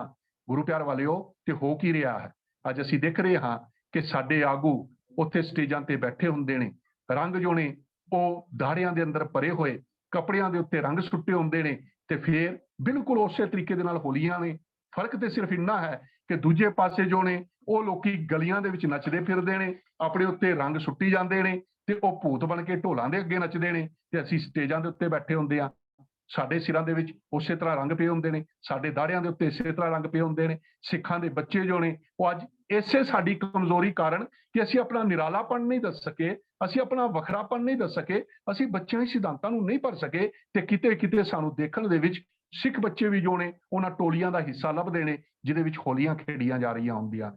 ਸੋ ਗੁਰੂ ਪਿਆਰ ਵਾਲਿਓ, ਸਮੇਂ ਦੀ ਲੋੜ ਹੈ ਕਿ ਅੱਜ ਅਸੀਂ ਆਪਣੇ ਇਸ ਬਹੁਮੁੱਲੇ ਇਤਿਹਾਸ ਨੂੰ ਘਰ ਘਰ ਪਹੁੰਚਾਉਣ ਦਾ ਯਤਨ ਕਰੀਏ। ਅੱਜ ਅਸੀਂ ਦੇਖ ਰਹੇ ਹਾਂ ਕਿ ਪੂਰੇ ਵਿਸ਼ਵ ਦੇ ਅੰਦਰ ਸਿੱਖ ਆਪਣੇ ਸਿਧਾਂਤਾਂ ਕਰਕੇ ਸਿਰ ਉੱਚਾ ਕਰਕੇ ਚੱਲ ਰਿਹਾ। ਅੱਜ ਵਿਸ਼ਵ ਦੀਆਂ ਜਿੰਨੀਆਂ ਜੋ ਹਾਊਸਿਸ ਨੇ ਉਹਨਾਂ ਦੇ ਅੰਦਰ ਇਸ ਕਰੋਨਾ ਤੋਂ ਬਾਅਦ ਸਿੱਖਾਂ ਨੂੰ ਜੋ ਹੈ ਸਤਿਕਾਰ ਦਿੱਤਾ ਗਿਆ। ਅੱਜ ਬਾਕੀ ਦੀਆਂ ਸਰਕਾਰਾਂ ਜੋ ਨੇ, ਵਿਦੇਸ਼ਾਂ ਦੀਆਂ ਸਰਕਾਰਾਂ, ਉਹ ਸਿੱਖ ਇਤਿਹਾਸ ਨੂੰ ਆਪਣੇ ਐਜੂਕੇਸ਼ਨਲ ਸੈਟਅਪ ਦੇ ਅੰਦਰ ਆਪਣੇ ਸਿਲੇਬਸ ਵਿੱਚ ਲਿਆ ਰਹੀਆਂ ਨੇ ਕਿ ਜੇਕਰ ਮਨੁੱਖਤਾ ਦੀ ਬਾਹ ਕੋਈ ਪਕੜ ਸਕਦਾ ਹੈ, ਮਨੁੱਖਤਾ ਨੂੰ ਕੋਈ ਬਚਾ ਸਕਦਾ ਹੈ, ਉਹ ਕੇਵਲ ਸਿੱਖੀ ਹੈ। ਮੈਂ ਕਿਸੇ ਵਿਦਵਾਨ ਨੂੰ ਪੜ੍ਹ ਰਿਹਾ ਸੀ, ਉਹ ਕਹਿੰਦਾ ਇੱਕ ਦਿਨ ਹੋਲੇ ਮਹੱਲੇ ਤੋਂ 3 ਬੱਚੇ ਸਿੱਖਾਂ ਦੇ ਸਾਡੇ ਉਹ ਮੋਟਰਸਾਈਕਲਾਂ ਤੇ ਬੈਠੇ ਹੋਏ ਆ ਰਹੇ ਨੇ, ਸਿਰਾਂ ਦੇ ਉੱਤੇ ਕੇਸ ਕੋਈ ਨਹੀਂ, ਉੱਪਰੋਂ ਕੇਵਲ ਖੰਡਿਆਂ ਵਾਲਾ ਉਹ ਰੁਮਾਲ ਜੋ ਹੈ ਸਿਰ ਦੇ ਉੱਤੇ ਬੱਧਾ ਹੋਇਆ, ਤਿੰਨੋਂ ਨਸ਼ੇ ਦੇ ਅੰਦਰ ਧੁੱਤ। ਕਹਿੰਦੇ ਆ ਕਿ ਮੋਟਰਸਾਈਕਲ ਮੇਰੀ ਲੱਤ ਦੇ ਵਿੱਚ ਮਾਰਿਆ, ਮੇਰੀ ਲੱਤ ਫ੍ਰੈਕਚਰ ਹੋ ਗਈ। ਮੈਂ ਸੋਚਿਆ ਉਹ ਭਰਿਓ ਆਨੰਦਪੁਰ ਲੈਣ ਕੀ ਗਏ ਸੀ, ਪਤਤ ਕੇਸਾਂ ਤੋਂ ਬਿਨਾਂ ਨਸ਼ਿਆਂ ਦੇ ਨਾਲ ਗਲਤਾਨ ਹੋ ਕੇ ਤੁਸੀਂ ਆ ਰਹੇ ਹੋ। ਕਾਹਦਾ ਹੋਲਾ ਮਹੱਲਾ ਹੈ ਤੁਹਾਡਾ, ਕੀ ਖੱਟਣ ਗਏ ਹੋ? ਕਿ ਗੁਰੂ ਕਲਗੀਧਰ ਪਾਤਸ਼ਾਹ ਨੇ ਇਹੋ ਸਿਧਾਂਤ ਸਾਨੂੰ ਦਿੱਤਾ ਸੀ, ਇਸੇ ਤਰੀਕੇ ਦਾ ਹੋਲਾ ਮਹੱਲਾ ਸਾਨੂੰ ਦਿੱਤਾ ਸੀ। ਸੋ ਗੁਰੂ ਪਿਆਰ ਵਾਲਿਓ, ਆਓ ਕੋਸ਼ਿਸ਼ ਕਰੀਏ, ਹਰ ਬੰਦਾ, ਹਰ ਜਥੇਬੰਦੀ, ਹਰ ਸਿੱਖ ਅੱਜ ਤੋਂ ਆਪਣੇ ਫਰਜ਼ ਦੀ ਅਸੀਂ ਪਹਿਚਾਣ ਕਰੀਏ, ਆਪਣੀ ਪਨੀਰੀ ਨੂੰ, ਆਪਣੀ ਜਵਾਨੀ ਨੂੰ, ਆਪਣੇ ਬੱਚਿਆਂ ਨੂੰ ਸੰਭਾਲਣ ਦਾ ਯਤਨ ਕਰੀਏ, ਆਪਣਾ ਇਹ ਵੱਡਮੁੱਲਾ ਇਤਿਹਾਸ ਤੇ ਵਿਰਸਾ ਉਹਨਾਂ ਨੂੰ ਸਮਝਾਉਣ ਦਾ ਯਤਨ ਕੀਤਾ ਜਾਵੇ ਕਿ ਜੇ ਕਦੇ ਅੱਜ ਭਾਰਤ ਵਰਸ਼ ਦੇ ਅੰਦਰ ਜੇ ਕਦੇ ਕਿਤੇ ਜੋ ਇੱਥੇ ਦੇ ਰਾਜੇ ਨੇ, ਬਾਦਸ਼ਾਹ ਬਣੇ ਫਿਰਦੇ ਨੇ, ਇਹਨਾਂ ਦਾ ਰਾਜ ਭਾਗ ਹੈ, ਉਹ ਇਸ ਹੋਲੇ ਮਹੱਲੇ ਦੇ ਕਾਰਨ ਹੈ, ਉਹ ਹੋਲੀਆਂ ਕਾਰਨ ਨਹੀਂ। ਅੱਜ ਅਸੀਂ ਆਪਣੀ ਕੌਮ ਨੂੰ ਦਸੀਏ ਕਿ ਕਿੰਨਾ ਅਣਖ ਭਰਿਆ ਸਾਡਾ ਇਤਿਹਾਸ ਸੀ, ਜਿਹਦੇ ਕਾਰਨ ਅਸੀਂ ਸਿਰ ਉੱਚਾ ਕਰਕੇ ਚੱਲਦੇ ਸਾਂ, ਗਰੀਬ ਮਜਲੂਮ ਦੀ ਬਾਹ ਪਕੜਦੇ ਸਾਂ, ਅਤੇ ਫਿਰ ਅਸੀਂ ਦੁਨੀਆ ਦੇ ਅੰਦਰ ਉਹ ਰਾਜ ਕਾਇਮ ਕੀਤਾ, ਦੁਨੀਆ ਦੇ ਅੰਦਰ ਉਹ ਤਾਂਗ ਜਮਾਈ ਕਿ ਸਾਡੇ ਗੁਰੂ ਪਾਤਸ਼ਾਹ ਵੱਲੋਂ ਬਖਸ਼ੇ ਹੋਏ ਇਹ ਜੋ ਵਿਦਿਆ ਸੀ, ਇਸੇ ਦਾ ਸਿੱਟਾ ਸੀ ਕਿ ਕਾਬਲ ਕੰਧਾਰ ਦੇ ਅੰਦਰ ਮਾਤਾਵਾਂ ਆਪਣੇ ਬੱਚਿਆਂ ਨੂੰ ਡਰਾਉਂਦੀਆਂ ਸਨ, ਚੁੱਪਚਾਪ ਬਚਿਆ ਹਰੀਆ ਰਾਗ ਨੇ। ਅੱਜ ਬੇਬਸ ਹੋ ਕੇ ਉਸ ਮਹਾਨ ਯੋਧੇ ਹਰੀ ਸਿੰਘ ਨਲਵੇ ਦੀ ਜੋ ਉਮਤ ਹੈ, ਜੋ ਦੀ ਕੌਮ ਹੈ, ਅੱਜ ਬੇੜੀਆਂ ਵਿੱਚ ਜਕੜੀ ਹੋਈ ਜ਼ਰੂਰ ਹੈ, ਲੇਕਿਨ ਇਹ ਸਦੀਵੀ ਬੇੜੀਆਂ ਨਹੀਂ ਹੋ ਸਕਦੀਆਂ। ਮੈਂ ਫੇਰ ਬੇਨਤੀ ਕਰਦਿਆਂ ਕਿ ਕਾਲੀ ਬੋਲੀ ਕਿੰਨੀ ਵੀ ਰਾਤ ਹੋਵੇ, ਜ਼ੁਲਮ ਕਿਤਨਾ ਵੀ ਹੋਵੇ, ਜ਼ਾਲਮ ਕਿਤਨਾ ਵੀ ਤਕੜਾ ਕਿਉਂ ਨਾ ਹੋਵੇ, ਜ਼ਾਲਮ ਨੂੰ ਮਾਰਨ ਦੇ ਵਾਸਤੇ ਉਹਦਾ ਜ਼ੁਲਮ ਹੀ ਕਾਫੀ ਹੁੰਦਾ। ਠੀਕ ਹੈ, ਅੱਜ ਜ਼ੁਲਮ ਅਸੀਂ ਸਹਾਰਿਆ ਹੈ, ਸਹਾਰ ਰਹੇ ਹਾਂ, ਲੇਕਿਨ ਜੇ ਕਦੇ ਸੁਚੇਤ ਹੋ ਜਾਈਏ ਤੇ ਕੋਈ ਸਮਾਂ ਬਣੇ, ਉਸ ਵੇਲੇ ਸਾਡੇ ਤੋਂ ਫੇਰ ਗਲਤੀਆਂ ਨਾ ਹੋਣ। ਕਿਸੇ ਵਿਦਵਾਨ ਦਾ ਬੜਾ ਸੁੰਦਰ ਕਥਨ ਹੈ ਕਿ ਜ਼ੁਲਮ ਜਬ ਹੱਦ ਸੇ बढ़ ਜਾਏ तो ਸਮਝੇ ਦੋਰੇ ਰਹਿਮ ਆਇਆ। ਔਰੰਗਜ਼ੇਬ ਦੇ ਜ਼ੁਲਮ ਤੋਂ ਬਾਅਦ ਦੋਰੇ ਰਹਿਮ ਸੀ ਕਿ ਖਾਲਸੇ ਨੇ ਜੋ ਸੀ ਗੁਲਾਮੀ ਦੀਆਂ ਜੰਜੀਰਾਂ ਕੱਟ ਕੇ ਆਜ਼ਾਦ ਖਾਲਸਾ ਰਾਜ ਕਾਇਮ ਕੀਤੇ ਸਨ। ਅੰਗਰੇਜ਼ਾਂ ਤੋਂ ਰਾਜ ਖੋਏ ਗਏ, ਭਾਰਤ ਵਰਸ਼ ਨੂੰ ਆਜ਼ਾਦੀ ਮਿਲੀ, ਫੈਡਰਲ ਢਾਂਚੇ ਦੇ ਉਸ ਸਲਾਬ ਦੇ ਅੰਦਰ ਝੂਠੇ ਵਾਅਦਿਆਂ 'ਚ ਅਸੀਂ ਰੁੜ ਗਏ। ਲੇਕਿਨ ਅਜੋਕਾ ਜ਼ੁਲਮ ਵੀ ਇਸ ਗੱਲ ਵਾਲੇ ਪਾਸੇ ਇਸ਼ਾਰਾ ਕਰਦਾ ਹੈ ਕਿ ਫੇਰ ਸਵੇਰ ਹੋ ਸਕਦੀ ਹੈ। ਲੇਕਿਨ ਜੇਕਰ ਅਸੀਂ ਆਪਣੇ ਪੱਖੋਂ ਸੁਚੇਤ ਹੋਵਾਂਗੇ, ਸਾਡੇ ਬੱਚੇ ਸੁਚੇਤ ਹੋਣਗੇ, ਸਾਡੀਆਂ ਜਨਰੇਸ਼ਨ ਸੁਚੇਤ ਹੋਣਗੀਆਂ, ਉਹਨਾਂ ਨੂੰ ਆਪਣੇ ਖਾਲਸਾਈ ਵਿਰਸੇ ਦਾ ਪਤਾ ਹੋਵੇਗਾ ਤੇ ਫਿਰ ਸਾਡੀ ਚੜ੍ਹਦੀ ਕਲਾ ਹੋ ਸਕਦੀ ਹੈ। ਜਿਵੇਂ ਅੱਜ ਅਸੀਂ ਦੇਖ ਰਹੇ ਹਾਂ, ਕੇਵਲ ਇੱਕ ਸਿਧਾਂਤ ਕਰਕੇ, ਸੇਵਾ ਦੇ ਸਿਧਾਂਤ ਕਰਕੇ ਅਸੀਂ ਸਾਰੇ ਸੰਸਾਰੀ ਪ੍ਰਗਟ ਹੋ ਗਏ। ਸਤਿਗੁਰੂ ਬਖਸ਼ਿਸ਼ ਕਰਨ, ਜੇ ਕਿਤੇ ਗੁਰੂ ਪਾਤਸ਼ਾਹ ਦਾ ਹਰ ਸਿਧਾਂਤ ਪਕੜ ਲਾਂਗੇ ਤੇ ਦੁਨੀਆ ਦਾ ਕੋਈ ਕੋਨਾ ਨਹੀਂ ਜਿੱਥੇ ਸਿੱਖੀ ਨੂੰ ਸਲਾਮ ਨਹੀਂ ਹੋਵੇਗੀ, ਗੁਰੂ ਪਾਤਸ਼ਾਹਾਂ ਦੇ ਗੁਣ ਨਹੀਂ ਗਾਏ ਜਾਣਗੇ। ਵੀਰ ਜੀ ਨੇ ਜੋ ਮੈਨੂੰ ਵਿਸ਼ਾ ਦਿੱਤਾ ਸੀ, ਸ਼ਾਇਦ ਜੋ ਉਮੀਦ ਉਹਨਾਂ ਨੇ ਕੀਤੀ ਹੋਵੇ ਮੈਂ ਉਹਦੇ ਉੱਤੇ ਪੂਰਾ ਉਤਰਿਆ ਜਾਂ ਨਹੀਂ ਉਤਰਿਆ, ਇਹ ਤੇ ਫੈਸਲਾ ਉਹੀਓ ਕਰ ਸਕਦੇ ਨੇ। ਮੇਰੀ ਬੇਨਤੀ ਹੈ ਕਿ ਬੋਲਦਿਆਂ ਜ਼ਰੂਰ ਵੱਧ ਘੱਟ ਲਫ਼ਜ਼ ਨਿਕਲੇ ਹੋਣਗੇ, ਸਾਧ ਸੰਗਤ ਬਖਸ਼ਣ ਯੋਗ ਹੈ, ਆਸ ਹੈ ਖਿਮਾ ਕਰੋਗੇ ਜੀ। ਵਾਹਿਗੁਰੂ ਜੀ ਕਾ ਖਾਲਸਾ, ਵਾਹਿਗੁਰੂ ਜੀ ਕੀ ਫਤਿਹ। ਵਾਹਿਗੁਰੂ ਜੀ ਕਾ ਖਾਲਸਾ, ਵਾਹਿਗੁਰੂ ਜੀ ਕੀ ਫਤਿਹ। ਬਹੁਤ ਬਹੁਤ ਧੰਨਵਾਦ ਜੀ ਵੀਰ ਮਨਮੋਹਨ ਸਿੰਘ ਜੀ। ਬਹੁਤ ਹੀ ਲੰਬਾ ਇਤਿਹਾਸ ਨੂੰ ਬੜੇ ਥੋੜੇ ਸਮੇਂ 'ਚ ਆਪ ਜੀ ਨੇ ਸਮੁੰਦਰ ਨੂੰ ਬੰਦ ਕੀਤਾ। ਤਕਲੀਫ ਇਸ ਗੱਲ ਦੀ ਹੈ ਕਿ ਅੱਜ ਅਸੀਂ ਜਿਸ ਕਾਰਜ ਲਈ ਹੋਲੇ ਮਹੱਲੇ ਦੇ ਤਿਉਹਾਰ ਨੂੰ, ਇਸ ਦਿਨ ਨੂੰ ਸ਼ੁਰੂ ਕੀਤਾ ਗਿਆ ਸੀ, ਉਹ ਭੁੱਲ ਗਏ। ਅੱਜ ਕੇਵਲ ਇਹ ਦਿਨ ਮੇਲਾ ਬਣ ਕੇ ਬਹਿ ਗਿਆ ਤੇ ਸਿਆਸਤ ਦਾ ਬੋਲਬਾਲਾ ਹੋਇਆ। ਉੱਥੇ ਉਹ ਦੁਕਾਨਾਂ ਜਿਨ੍ਹਾਂ ਦਾ ਸਿੱਖੀ ਨਾਲ ਕੋਈ ਸੰਬੰਧ ਨਹੀਂ, ਕਿਰਾਇਆ ਲੈ ਕੇ, ਕਿਰਾਏ ਦੇ ਲਾਲਚ ਵਿੱਚ ਉਹ ਕਿਰਾਏ ਤੇ ਵੇਚ ਕੇ, ਕਦੀ ਜਾ ਕੇ ਦੇਖੋ ਅਨੰਦਪੁਰ ਸਾਹਿਬ ਦੀ ਧਰਤੀ ਦੇ ਉੱਤੇ ਤੁਹਾਨੂੰ ਉਹ ਚੀਜ਼ਾਂ ਵੇਚਣ ਵਾਲੇ ਮਿਲਣਗੇ ਜਿਨ੍ਹਾਂ ਦੇ ਸਿੱਖਾਂ ਨਾਲ ਕੋਈ ਸੰਬੰਧ ਨਹੀਂ ਹੈ। ਪਕੌੜੇ ਭੰਗ ਦੇ ਮਿਲਣਗੇ, ਆਮ ਸਟਾਲ ਲੱਗੇ ਤੁਹਾਨੂੰ ਮਿਲਣਗੇ, ਭੰਗ ਦੇ ਪਕੌੜੇ ਵਿਕਦੇ, ਇੱਥੇ ਭੰਗ ਦੀ ਸ਼ਰਦਾਈ ਮਿਲਦੀ ਤੁਹਾਨੂੰ ਮਿਲੇਗੀ। ਇਹ ਕੌਮਾਂ ਦੀਆਂ ਜੜ੍ਹਾਂ 'ਚ ਤੇਲ ਦੇਣ ਵਾਲੀ ਗੱਲ ਹੈ। ਪੈਸੇ ਦੇ ਲਾਲਚ ਵਿੱਚ ਸਾਡੀਆਂ ਇਹ ਮੁੱਖ ਜਥੇਬੰਦੀਆਂ, ਮੁੱਖ ਸੰਸਥਾਵਾਂ ਨੇ ਕਿਰਾਏ ਦੇ ਲਾਲਚ ਵਿੱਚ ਉਹ ਦੁਕਾਨਾਂ ਨੂੰ, ਉਹਨਾਂ ਲੋਕਾਂ ਨੂੰ ਕਿਰਾਏ ਤੇ ਚਾੜ ਦਿੱਤਾ ਜਿਨ੍ਹਾਂ ਨੂੰ ਸਿੱਖੀ ਦਾ ਕੋਈ ਸਤਾਹਤ ਨਹੀਂ ਹੈ। ਟੈਂਪਰੇਰੀ ਕਿਰਾਇਆ ਵਸੂਲਦੇ ਹਨ। ਇਹ ਇੱਕ ਬਹੁਤ ਵੱਡਾ ਸਾਡੇ ਅੰਦਰ ਇੱਕ ਤਰਾਸਦੀ ਹੈ ਕਿ ਜਿਹੜੀ ਅਸੀਂ ਕੌਮ ਨੂੰ ਜਿਹਦੀ ਸੇਧ ਦੇਣੀ ਚਾਹੀਦੀ ਸੀ ਹੋਲੇ ਮਹੱਲੇ ਦੀ, ਅਸੀਂ ਉਹ ਨਹੀਂ ਦਿੱਤੀ। ਅੱਜ ਮਾਰਸ਼ਲ ਆਰਟ ਕਿੰਨੇ ਕੁ ਨੂੰ ਆਉਂਦਾ, ਸਾਨੂੰ ਇੱਥੋਂ ਤੱਕ ਸਾਨੂੰ ਵੀ ਉਹਦੇ ਬਾਰੇ ਜਾਣਕਾਰੀ ਨਹੀਂ ਹੈ, ਅਸੀਂ ਵੀ ਨਹੀਂ ਸਿੱਖ ਸਕੇ। ਕਾਰਨ ਕਿ ਸਾਡੇ ਅੰਦਰ ਸਾਡੇ ਕੌਮ ਨੇ ਉਹ ਉਪਰਾਲੇ ਹੀ ਨਹੀਂ ਕੀਤੇ ਵੀ ਅਸੀਂ ਹਰ ਬੱਚੇ ਨੂੰ ਇਸ ਮਾਰਸ਼ਲ ਆਰਟ ਦੇ ਪਾਸੇ ਤੋਰਦੇ, ਔਰ ਉਹਨੂੰ ਕਮ ਸੇ ਕਮ ਇੰਨੀ ਕੁ ਸਿੱਖਿਆ ਜ਼ਰੂਰ ਦਿੰਦੇ ਵੀ ਜਿਹਦੇ ਨਾਲ ਉਹ ਆਪਣੀ ਕੀ ਦੂਸਰੇ ਦੀ ਰੱਖਿਆ ਕਰਨ ਜੋਗਾ ਵੀ ਹੋ ਜਾਂਦਾ। ਪਰ ਨਹੀਂ ਹੋ ਸਕਿਆ। ਇਹ ਸਾਡੇ ਕੌਮ ਦੀ ਤਰਾਸਦੀ ਹੈ। ਇਹ ਤਿਉਹਾਰ ਕੌਮ ਦੀ ਜਿੰਦ ਜਾਨ ਹੁੰਦੇ ਨੇ। ਜਿਹੜੀਆਂ ਕੌਮਾਂ ਆਪਣੇ ਤਿਉਹਾਰਾਂ ਨੂੰ ਭੁੱਲ ਜਾਂਦੀਆਂ ਨੇ, ਉਹ ਕੌਮਾਂ ਸੰਸਾਰ ਦੇ ਨਕਸ਼ੇ ਤੋਂ ਵੀ ਮਿਟ ਜਾਂਦੀਆਂ ਨੇ। ਇਹ ਤਿਉਹਾਰ ਸਾਡਾ ਹੋਲੀ ਨਹੀਂ ਹੈ, ਤਿਉਹਾਰ ਸਾਡਾ ਹੋਲਾ ਮਹੱਲਾ ਹੈ, ਇੱਕ ਨਵੇਕਲਾ ਹੈ। ਸਾਨੂੰ ਰੰਗਾਂ ਦੀ ਗੰਦਗੀ ਚੋਂ ਕੱਢ ਕੇ ਗੁਰੂ ਪਾਤਸ਼ਾਹ ਨੇ ਗੁਰਬਾਣੀ ਦੇ ਨਾਲ ਜੋੜ ਕੇ ਹੋਲੀ ਕੀਨੀ ਸੰਤ ਸੇਵ ਦੀ ਗੱਲ ਕਰਕੇ ਸਾਨੂੰ ਗੁਰੂ ਪਾਤਸ਼ਾਹ ਨੇ ਜੀਵਨ ਦੀ ਸੇਧ ਬਖਸ਼ਿਸ਼ ਕੀਤੀ ਸੀ। ਯਤਨ ਕਰੀਏ ਇਸ ਹੋਲੇ ਮਹੱਲੇ ਦੇ ਉਸ ਮੰਤਰ ਨੂੰ ਦੁਬਾਰਾ ਉਜਾਗਰ ਕਰਨ ਦੀ, ਤਦ ਕਿ ਅਸੀਂ ਸੰਸਾਰ ਪੱਧਰ ਤੇ ਇਸ ਕੌਮ ਦਾ ਬੋਲਬਾਲਾ ਕਰ ਸਕੀਏ ਜੀ। ਬਹੁਤ ਬਹੁਤ ਧੰਨਵਾਦ ਵੀਰ ਮਨਮੋਹਨ ਸਿੰਘ ਜੀ, ਬਹੁਤ ਬਖਸ਼ਿਸ਼ ਕੀਤੀ ਹੈ। ਮੈਂ ਬੇਨਤੀ ਕਰ ਰਿਹਾ ਹਾਂ ਵੀਰ